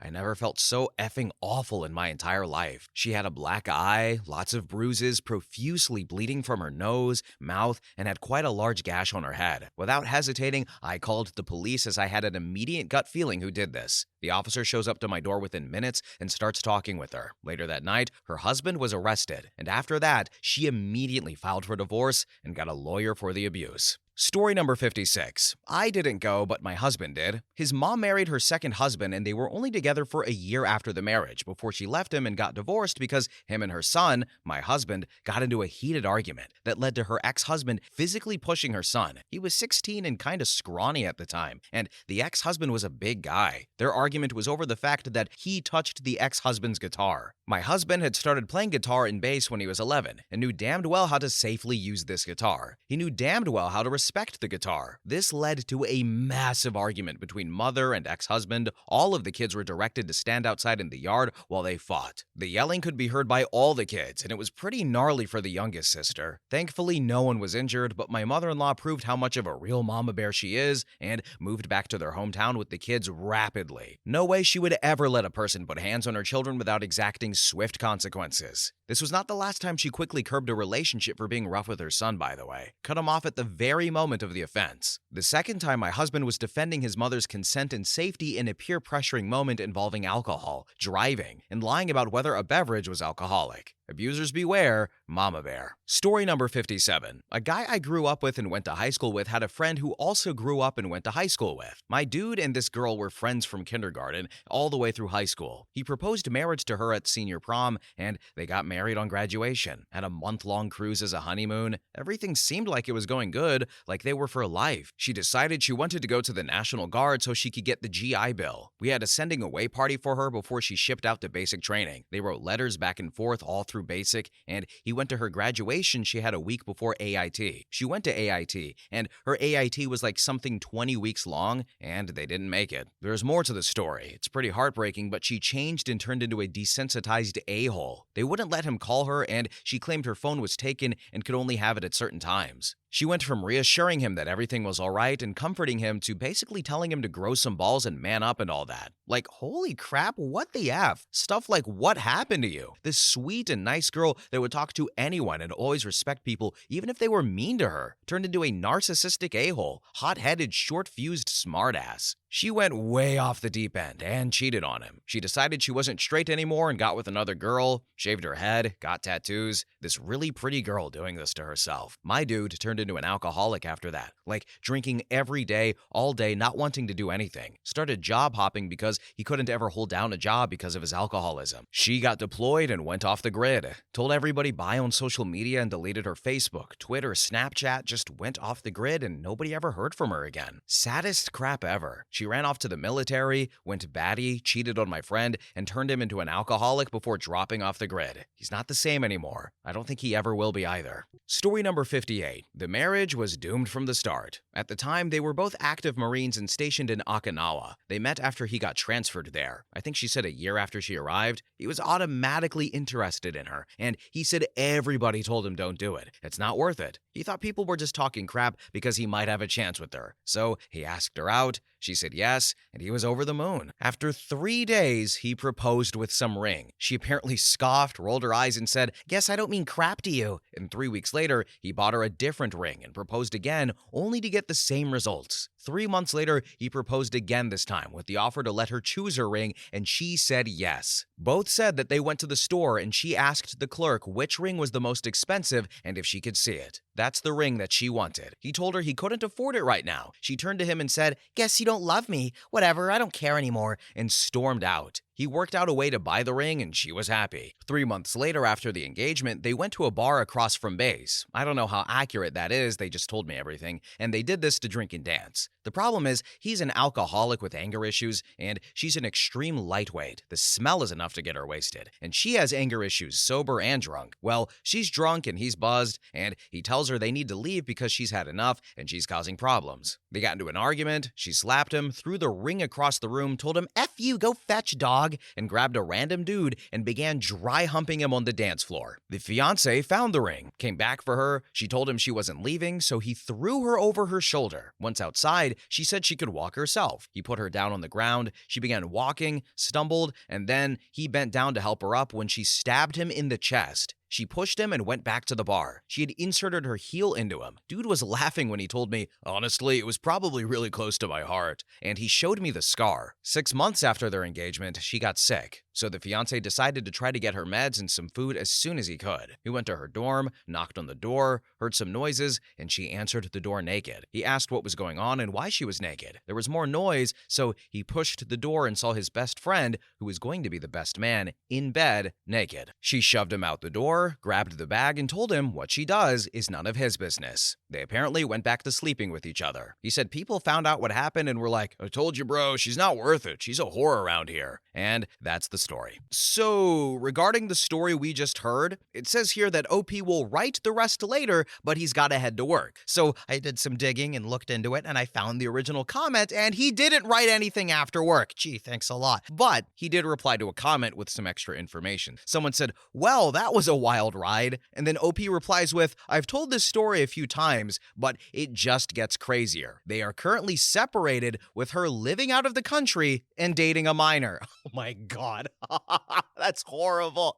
This is a military mess. These are the people defending our country, and the only thing I'm surprised about is that there was not a Dodge Charger mentioned somewhere throughout this story. Maybe during the parts that we missed. But anyway, next story. Story number 59. Not my experience, but my buddy from college had this happen. He was a groomsman in his younger sister's wedding. We'll call her Sherry. She was 20 at the time and marrying a 28-year-old guy she met online. We can call him Bill. The night before the wedding, one of Sherry's bridesmaids, Kayla, got plastered and wound up sleeping with 2 groomsmen and Bill, the groom. My buddy wasn't with them at the time and found out later on. On the day of the wedding, Kayla was hungover and barely standing. So as soon as the ceremony ended, she left with most of the bride's friends. They ended up going and getting drunk again at their hotel, skipping the reception. The reception went well, and the groom and groomsmen showed no remorse or regret for the night before. Mind you, they all were either married or in serious relationships at the time and dancing with their partners. Apparently that night, one of the groomsmen, Andy, who slept with Kayla, wanted to see her again as they'd be leaving in the morning. So he goes and meets up with Kayla and her friends who are all drunk, and they have an orgy in the hotel. Fast forward to 7 months later, and Sherry had not contacted her friends since the wedding issue. Bill and Andy also had a falling out, which ended with Bill revealing the orgy Andy had that wedding night. This caused Andy and his wife to separate. Before he could celebrate, however, Bill didn't realize that Andy had photos of the night before the wedding, which found their way to Sherry. Bill and Andy were single the next day, and my buddy had to help a broken-hearted Sherry move. She found out 3 weeks later that she was pregnant. Does not want Bill to be involved at all. Last he heard, Bill was arrested for DUI and Andy was seeking therapy. Kayla got on meds, but is still absolutely crazy and dating a guy in his mid-50s. She's like 26 now. Story number 60. He was from Southeast Asia. She was from Bumble F, Maryland. They worked together and bonded over being extremely Christian. The bride was all about New Age Christianity, think the Hillsong Church, and convinced him to join her church, which pissed off his very traditional Asian Christian family. She had a white savior complex and would treat the groom as a prop to her act. None of his friends liked her and found her "I love Jesus" personality to be totally insecure. The wedding was pretty terrible because they were both broke and neither family wanted to help them pay for it. They didn't have alcohol, appetizers, or dessert. The cocktail hour was in the basement of the church, and there was one tray of crackers and cheese they picked up from the supermarket that morning. Dinner was an Indian buffet, but they ran out of everything pretty quickly. The bride's family brought their own cake and refused to share with anyone from the groom's side. Despite being flat broke, they somehow paid for a 3-week honeymoon to Thailand. However, the groom only could take 1 week off from work, so the bride stayed the extra 2 weeks by herself. Pretty soon after the honeymoon, the bride came out as a polyamorous lesbian and rejected all of the Christian stuff she pretended to believe. She asked for a separation, which he sadly agreed to. He moved out, and then he went back to go collect some of his stuff, and then he walked in on her in bed with another guy. They divorced shortly thereafter. Story number 61. Didn't get a chance to go to the wedding because it was in the Maldives, but the bride is a pretty high-maintenance person, and I have a feeling it played a role in why the marriage didn't happen, if at all. I'll explain. The two were supposed to have a destination wedding in the Maldives, but the bride invited a bunch of her friends, family, and some close coworkers. To be honest, I felt it was a bit tone-deaf to have a destination wedding in the Maldives of all places. We were all looking to put up $6K just to go for a 4-day trip, 2 days of which would have been wrapped up in the wedding. Needless to say, I didn't go. I did, however, participate in the bridal shower.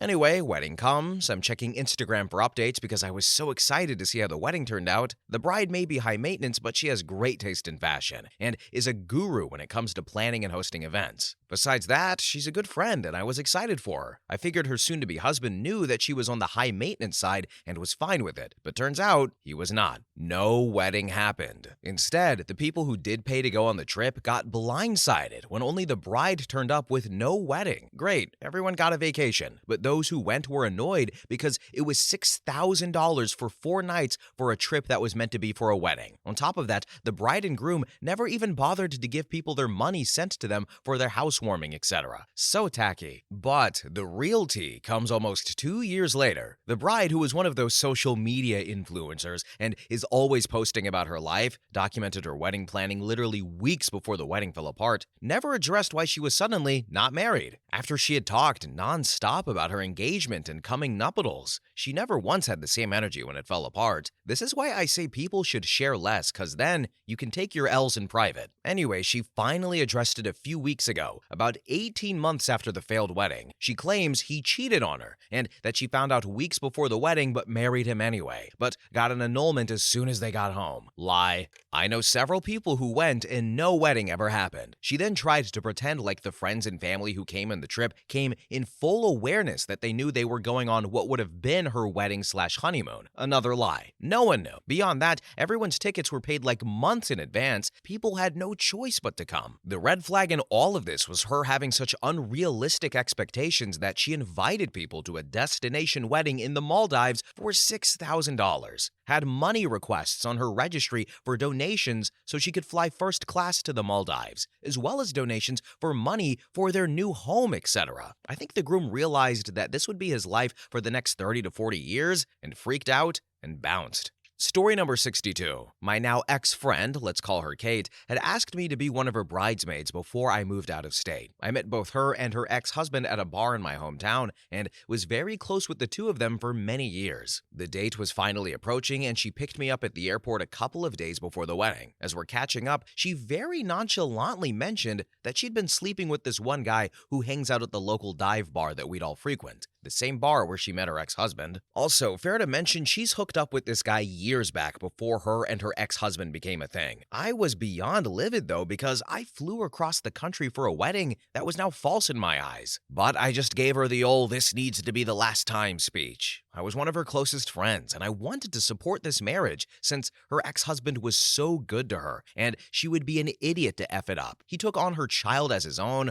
her family loved him, he supported everything she did, and even opened a small business with her. He gave her the world and it made me happy that she finally had someone who was investing in her family and her future. I just wanted her to do better and not lose sight of what she had. She agreed and we never spoke of it again. Fast forward, I want to say it was like 6 months to 1 year post-wedding, morning, I'm on the phone with a girlfriend from back home, and I hear Kate has been hooking up with a different old flame, one she's been infatuated with for years and years, but he's a real F-boy, hobo, sexual type, so he never chose her. Eventually, her husband found out. Bad gas travels fast in a small town, and she lied, and he believed her. That didn't sit right with me. I went back and forth for a while about if I should even get involved and tell him everything. I knew if I did, it would be a huge betrayal to her and my friendship, but I reminded myself that if I was in the same situation, I would absolutely want to know. So I made the decision to reach out and give him the whole story, starting with what I heard directly from her mouth when I flew in for their wedding. I talked him through it for the following weeks, providing whatever support I could from across the country, and after a very tumultuous series of arguments between the two of them, he was feeling less and less hopeful that they would make it through all of this. Between the cheating, lying, putting their business profits up her nose, she was bad into drugs and alcohol, and the false accusations she made about how he abused her towards the end, he ended up breaking it off and went no contact. Following the breakup and pending divorce, she literally put things like #batteredwife on her social media posts. That behavior just disgusted me and was the main reason I deleted a good majority of my socials, ultimately losing touch with a lot of people who supported her that were giving me crap for telling him. To that, I say good riddance. Did I betray one of my closest friends? Yes, I did. Do I feel bad about it? F no. She's a selfish idiot who is bringing a good man down not only mentally, but financially, and I could not stand idly by while my other friend was suffering. Her and I have each other blocked on most socials, and I don't really care to reacquaint. I haven't spoken to her ex since it all went down, but I hope he has found peace and has gotten his life back together after she destroyed it. Story number 63. My mom and stepdad's wedding lasted just under a whole year. They were together for 4 years before he proposed. He was a truck driver with a meth addiction. He was a year clean when he met my mother, and she said, "You won't meet my kids until I can guarantee you are 100% clean." He lived with us for 4 years and was completely clean. He was the first and only father me and my siblings ever had, and gave me the first grandfather I had ever known. He was my first taste at a real family. He was great for my mother. She was an alcoholic when they met, but managed to get sober while with him for a year. She was sober for a year, to clarify, and we were a happy, real family. One day after the marriage, he just left. Found out a few months later, guess what? He went back to meth. My mother and him had a deal at the start. She understood how addiction could be, so she said to him at the beginning, "If you ever feel the pull and you decide you can't fight it anymore and want to go back, please just tell me. I have to protect my children, and if you go back to meth, you can't be their father anymore." Well, he felt that pull and decided to go back. I was 8 at the time, caused my mother to fall into worse addiction than alcohol. They broke up and divorced, and he cut contact. My mother fell into a deep pit, though. She started doing meth too and popping pills. She used to beg him to come back. She said that she took the drugs because she wanted to know why he chose them over her.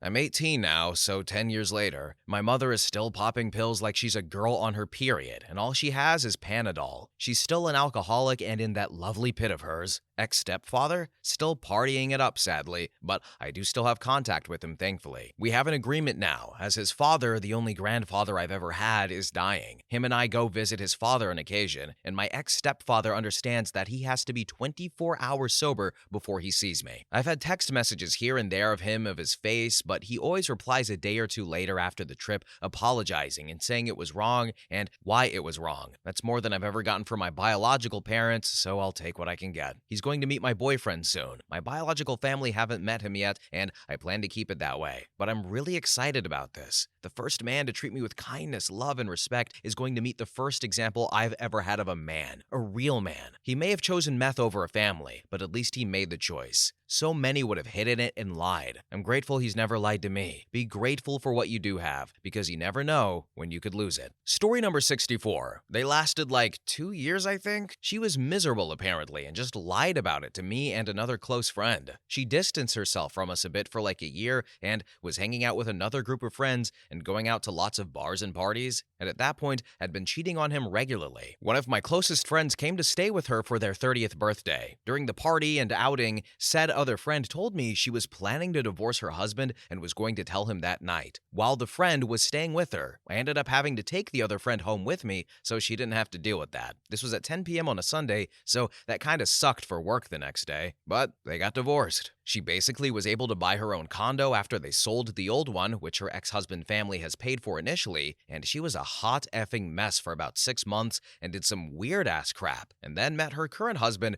who I like but is a pushover. We are not friends anymore. She did too many weird things even when she did get remarried. A decent number of people no longer want to hang out with her. I should also mention the friend who she went out with a lot was completely dropped by her once she met her husband. I'm close friends with this person and she is fine with it. Didn't want to deal with it anymore. Story number 65. A former best friend of my wife's had a knack for drama, and the relationships she had with her previous boyfriends were all toxic. Like, if things were going good and drama-free, then she would actively seek out or create drama to stir the pot. When she met her husband in 2013, it seemed like things changed. He was a super chill guy, finishing his college degree in engineering, nerdy but handy around the house, etc. After they became engaged, she and him decided to have a destination wedding in the Virgin Islands. His parents and family showed up, and mainly just her friends made the trip, my wife and I included. Within the first 2 days at the resort, my wife's friend had a massive meltdown that included screaming, finger-pointing, and just overall rage. Her husband's parents got a first-row seat to all of this and were flabbergasted. I was chatting with her husband's father and mentioned to him that the meltdown was actually on brand for her, and that it wasn't the first time she did something like this, just the first time she did it with him publicly. I will never forget the distraught look on his dad's face after that conversation. After the wedding freak-out meltdown, my wife's friend returned to normal in that she began seeking out more drama. This included a dispute between she and another one of my wife's friends. This dispute led to police involvement. There was another royal meltdown during a New Year's party as well. Eventually, she and her husband relocated to the South due to him getting a solid job offer. Within 2 years of moving, their marriage had deteriorated to the point wherein he received another job offer in another state, and he accepted it without consulting her, and they divorced. This was all about 5 years after their wedding. He and I are still friends and communicate regularly. He said that he just couldn't live in an environment where there had to be some sort of drama going on. As for my wife's friend, she went no contact with most of her friends, my wife included. She's returned to our home state numerous times to visit the few friends that she didn't axe, but has never reached out to my wife. It honestly sucks because my wife was always in her corner. Naively sure, but in her corner nonetheless. So I remember reading a thing a few years ago about people with trauma who grew up in troubled, dramatic environments and stuff like that. People who just are usually used to drama in their life. And someone made a really good point and said, people like that only can find safety in the eye of a hurricane. And it seems like this might be that type of person who's just like, oh, I need drama because drama is my normal. She probably maybe grew up in that type of environment where something was always going on. And now she can spread it to everybody else with her 5 friends. Anyway, next story. Story number 66. They met working at a restaurant. He was the chef and her a bartender/server. Dated for years, moved in together, had a baby, and finally got married. To add the backstory, they met while she was going through a divorce from her first marriage, while she also had a child. He was also engaged to another woman whom he broke off the engagement with to be with her. However, from the outside, they seemed like the perfect blended family with everyone involved getting along. Well, not even 6 months after the wedding, she's caught having a secret relationship with another guy at her new job. Because she didn't want to be caught cheating, she claimed she was polyamorous now, something she never mentioned before getting married, and said he had to get used to her dating multiple people in addition to being married to him. Well, turns out that guy wasn't working out, so they broke up and she left that job to go back to work at the same restaurant her and her current husband met at previously. From there, she started dating the female chef, now claiming she's poly and a lesbian. She would leave for days while her children kept wondering where their mom was. It was really sad to watch her be so selfish and hurt her kids like that, let alone her husband. Towards the end, she tried to get him to sell the house. It's only in his name, so that they can buy a duplex so her husband can live on one side and her girlfriend on the other.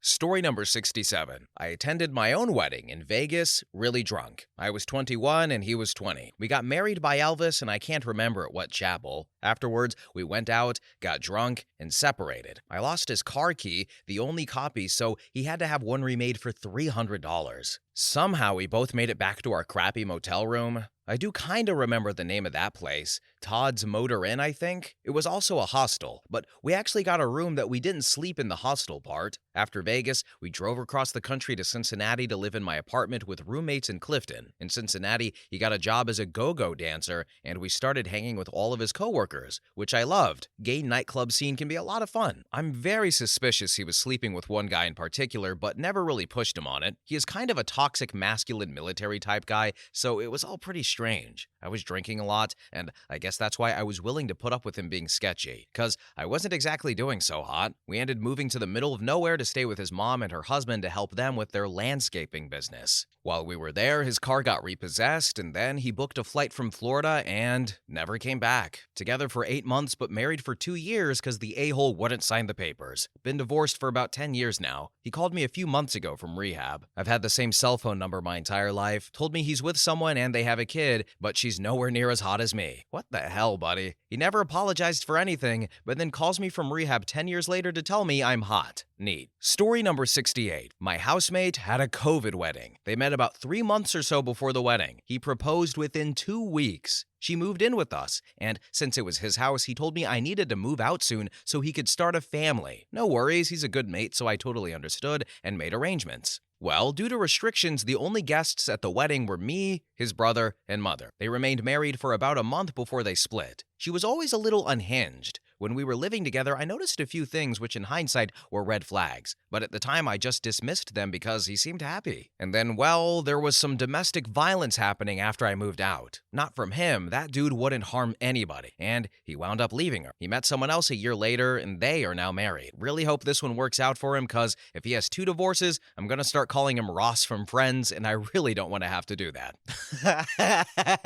Hey buddy, I know we're in the middle of a pandemic, but I just met this girl 2 weeks ago, so you gotta get out, because I gotta start a family right now, okay? So just leave, go. What an idiot. I would have roasted if that was my friend, I would have roasted him like Uncle roasted John Marston, okay? What a doofus. I want to swear on this channel right now, but, I don't want us to get demonetized.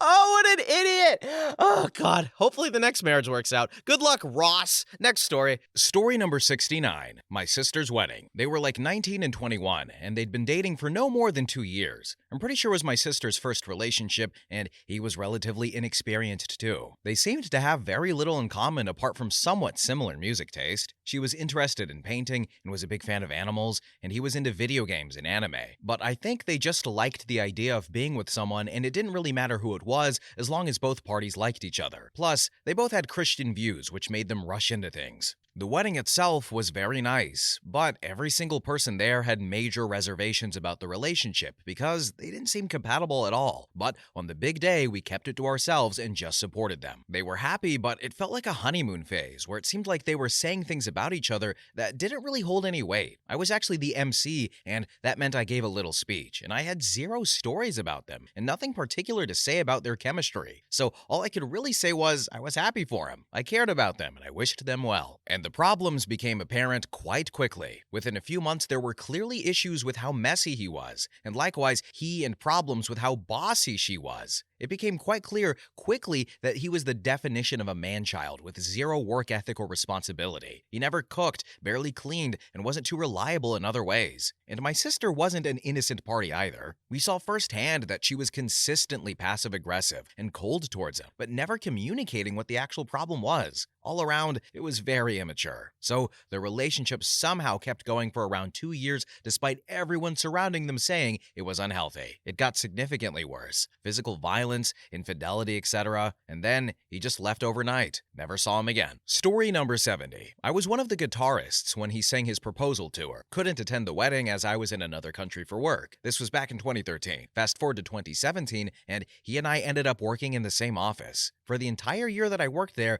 I didn't see or hear much about his wife, but I didn't think too much of it at the time until one day I noticed that his phone wallpaper was that of another woman, i.e. a mutual acquaintance of ours. When I asked him about it, he said he had to do it as he had lost a bet. Such idiocy was not unheard of within our circle of friends, so I didn't pursue that matter any further. But barely a month later, he came up to me and told me that he and his wife were finalizing their divorce, citing irreconcilable differences, and that they had been separated for a while already. I said I was sorry that it didn't work out between them, and wished him the best. Not long after that, I would leave the company myself for family reasons. I would find out later on Facebook that he had indeed gotten together with the phone wallpaper woman, and eventually they got married and have a kid together. Story number 71. Awesome wedding. The Imperial March was played at one point. Both of them were nerds, and most of us drank too much. I danced, which was unheard of, and we got the groom and bride a bottle of fancy Fireball. All good stuff. Everyone had a grand time, except this one poor guy who tripped on a staircase and needed to go to a hospital. With this group, it's a wonder nobody was in a coma. 100% would travel back in time and do it again. It was an absolute blast. Then, literally the same year, the wife went full-blown asexual for no physical reason, basically right after the marriage. She also went no contact, aromantic, etc. She basically began avoiding him because she got what she wanted, a marriage certificate. Boom, goal achieved, I guess. Guy fell for a woman he worked with at a party, if I remember correctly. Wife didn't want to attend with him. Wife was IRL ghosting him in person. They ended up effing a couple of times. He broke down and came clean about it to his wife, whom he loved. She took it very seriously that he was seeking romance elsewhere and ruined his social life with 99% of our friends. Just absolutely thrashed his friends group. I was basically the only one who saw the emotional abuse done to him. I told him that while I don't condone cheating, I won't condemn you for wanting a romantic, sexual aspect in your life, and I'm sorry she lied about that part of herself to you. He felt so bad that he damn near took his own life. If not for me, he might have. I don't know. The girl he's with now, though, seems cool. I've only seen him and her once since then because he went effing AWOL and was bouncing between cities like he was trying to outrun his past like it was the mafia, but he's doing a lot better from what I can tell. And oh, she's dating a woman now, by the way. If she had been honest with herself years ago, maybe my buddy wouldn't have lost so many friends. Story number 72. A good female friend of mine met a guy through a mutual friend hangout. Both of them enjoy going dancing at clubs, so they immediately began to go dancing at clubs together, which resulted in them dating. The only problem is that this was really neither's ultimate plan. They just wanted someone who was a good dancer to also dance with. Both were pretty flirty and were quietly known for making questionable decisions when it came to talking to someone of the opposite sex. So, of course, throughout their relationship, there was a lot of arguing about improper conversations. Allegedly, neither actually cheated, but things took a bad turn when the guy began getting platonically friendly with a female colleague. Apparently, the colleague and the wife were previous schoolmates who lost contact years previously after some bad blood. The wife found out and then began to flirt with a guy the husband wasn't fond of. The husband found out,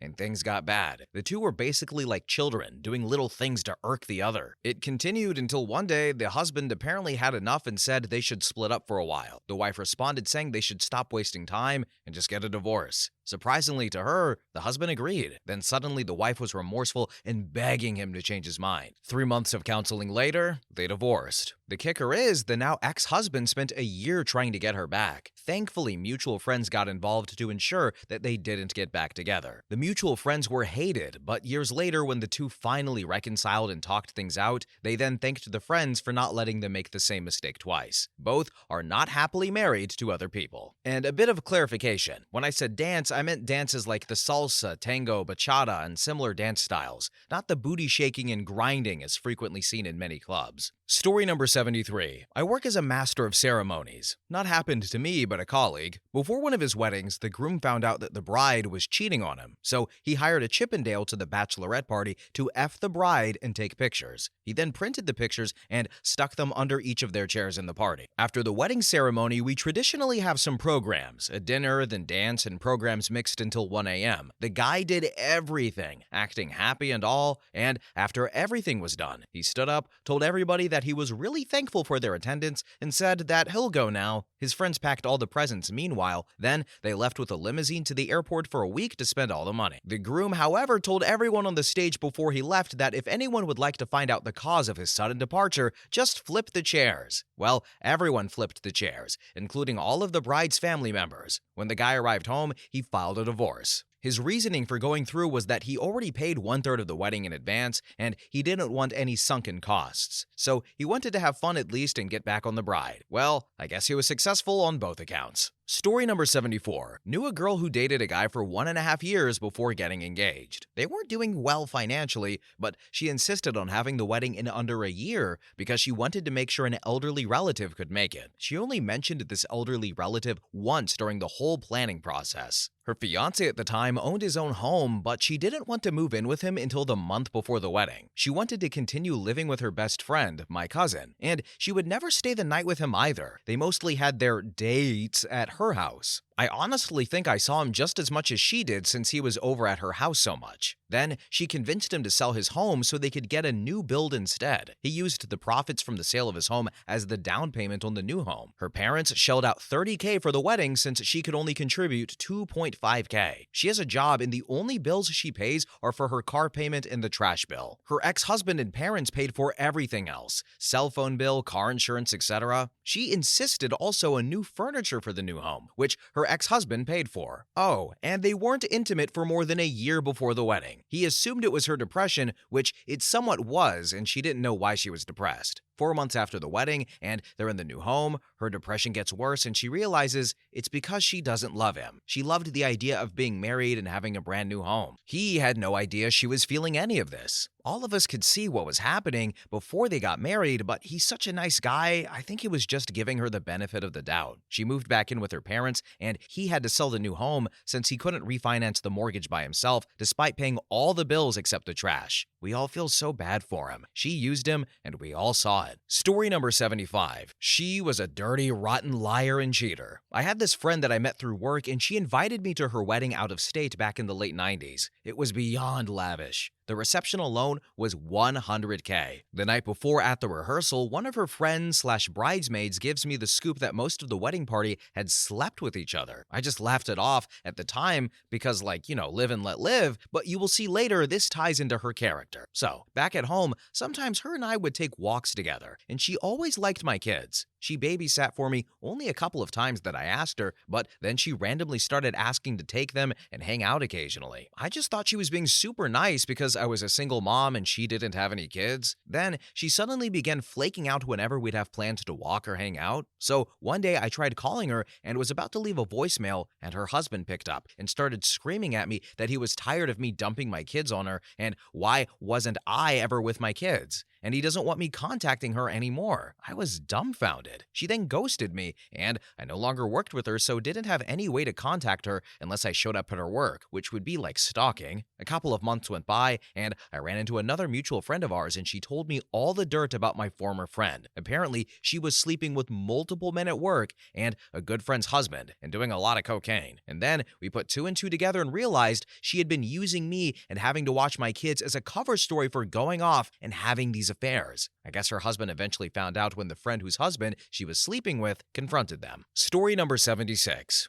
I was the bride in one of these. We lasted a month after the wedding, and I knew that everything was going to hell before the wedding. Me, not a big fan of marriage, can take it or leave it, early mid-30s. Fiance wants to get married, mid-30s. And my mom really wants me to get married so she can get grandchildren out of me, something I've told her my entire life would not be happening. I agreed to get married after some convincing from my mom, and because my then boyfriend took good care of me after I got extremely sick. I chose a ring I liked. Mom says it's not good enough because it's a lab ruby, and it devalues me. You can see where this is going. After a year and a half of this kind of BS from her, I start to have a breakdown because everything was a fight with her to get anything we wanted for our wedding. She even changed crap on the day of the wedding. I start to ask my fiance to hold me, kiss me, be intimate with me, anything so I can calm down and come back to earth. I was wanting to take my own life at this point. I was a mess and doing my best to at least keep it together to go to work. He told me he didn't want to touch me or be intimate with me, but told me I could go sleep with other people, but he just didn't want to know about it. Part of my breakdown was raging libido, by the way. You know how the commercials say if your erection lasts longer than 4 hours, see a doctor? Well, I was aroused 24/7 for weeks. I know this sounds funny, but wearing pants or underwear was uncomfortable because of the rubbing. It hurt, and there was nothing I could do to make it go away. Anyway, I fully understand that both my fiance and I were in the wrong. I felt abandoned, but probably all he saw was this insane person losing her mind. I told my mom what was going on and how I was wanting to self-unalive, and that I didn't want to be in a relationship where there was no intimacy. And she said, "Well, you have a low libido, so this shouldn't be a problem." It didn't matter what I said or did. This wedding was happening. and I was just in the car speeding down the road waiting to crash. Even the night before the wedding, my fiance and I got into an argument that included his brother, the best man and my maid of honor, because I wanted him to talk to a therapist about why he didn't want to do things with me. We were in separate bedrooms at this point. He still wanted to get married, and I still don't know why. If he was so unhappy that he didn't want physical affection, then what did he want? I sometimes wonder if he just wanted access to my health insurance and came up with some agreement with my mom because she wanted grandchildren like a meth addict wants drugs. So, the day of, I decide I'm going to give it my all to make this work. My mom changed my entrance song, and I thought about punching her. My husband promised me we would be intimate that night, but he got blackout drunk. The day after, he was all happy and excited, and I was miserable. I don't know if I told him he had a month to get in touch with a therapist or if his brother suggested it. His brother also suggested not signing any wedding documents until everything was fixed, and you better believe I wasn't signing anything. We were still living in separate bedrooms, not having sex, not touching, and after a month, I told him I needed to find a new place to live. I gave him as much time to find a place as he needed, helped him move, and even told him that we could work on things. He was just annoyed with me by this point. And I admit I was a bear to deal with, but it didn't get bad until he revoked all affection. When I had to announce the breakup, his dad called me the B word, and his brother and friends had various awful things to say about me. Later, I talked to his ex-wife, who is a friend of mine on Facebook, and she said he did the same to her, only instead of sneaking around, she brought men home and had sex with them on the dinner table. I love her. She takes no prisoners. I never talked publicly about what was happening, so she didn't know, and she didn't want to interfere in my relationship in case things had changed. This upcoming June will be 10 years since this all happened. I don't talk to my ex, and I went no contact with my mom 3.5 years ago because I'm an idiot and couldn't see how bad she is. She told me a few years ago how selfish I am for not giving her grandchildren and wanted me to get off my mental health medication so I could do that. And that's about the time I started to see her narcissism. I hate that I wasn't strong enough at the time to call everything off when crap hit the fan originally. Today's estrogen would have said, I don't see myself marrying you, and if that's a problem, you can move on. Story number 77. Got married and my ex was insistent that her daughter not spend time with her dad while we were out on honeymoon. So my mom came to house sit and watch her, and my kid who also went to their mom. Well, her dad got very upset about this and activated an attorney. Before all this, her dad was out of state and would visit maybe one weekend in a quarter. He challenged everything, and her custody went to having to yield every other weekend, which I thought was great for the kid. My ex didn't and got progressively more bitter. Within 1 month, she ended up assaulting me. I removed myself, and then it happened again the next day. I called the cops, they came to the house and took our reports. When she realized the cops were coming, she attempted to strangle herself to make red marks on her neck and claimed I had done it. Well, I had nice cat scratches on the back of my neck, and my hands showed no palpitation. So they hauled her off to lockup, and I went and found a divorce attorney the next day and filed a restraining order. She never hired an attorney and just signed the documents, and I never saw her again. So, fellow viewers, what can we learn from this video? What can we extrapolate?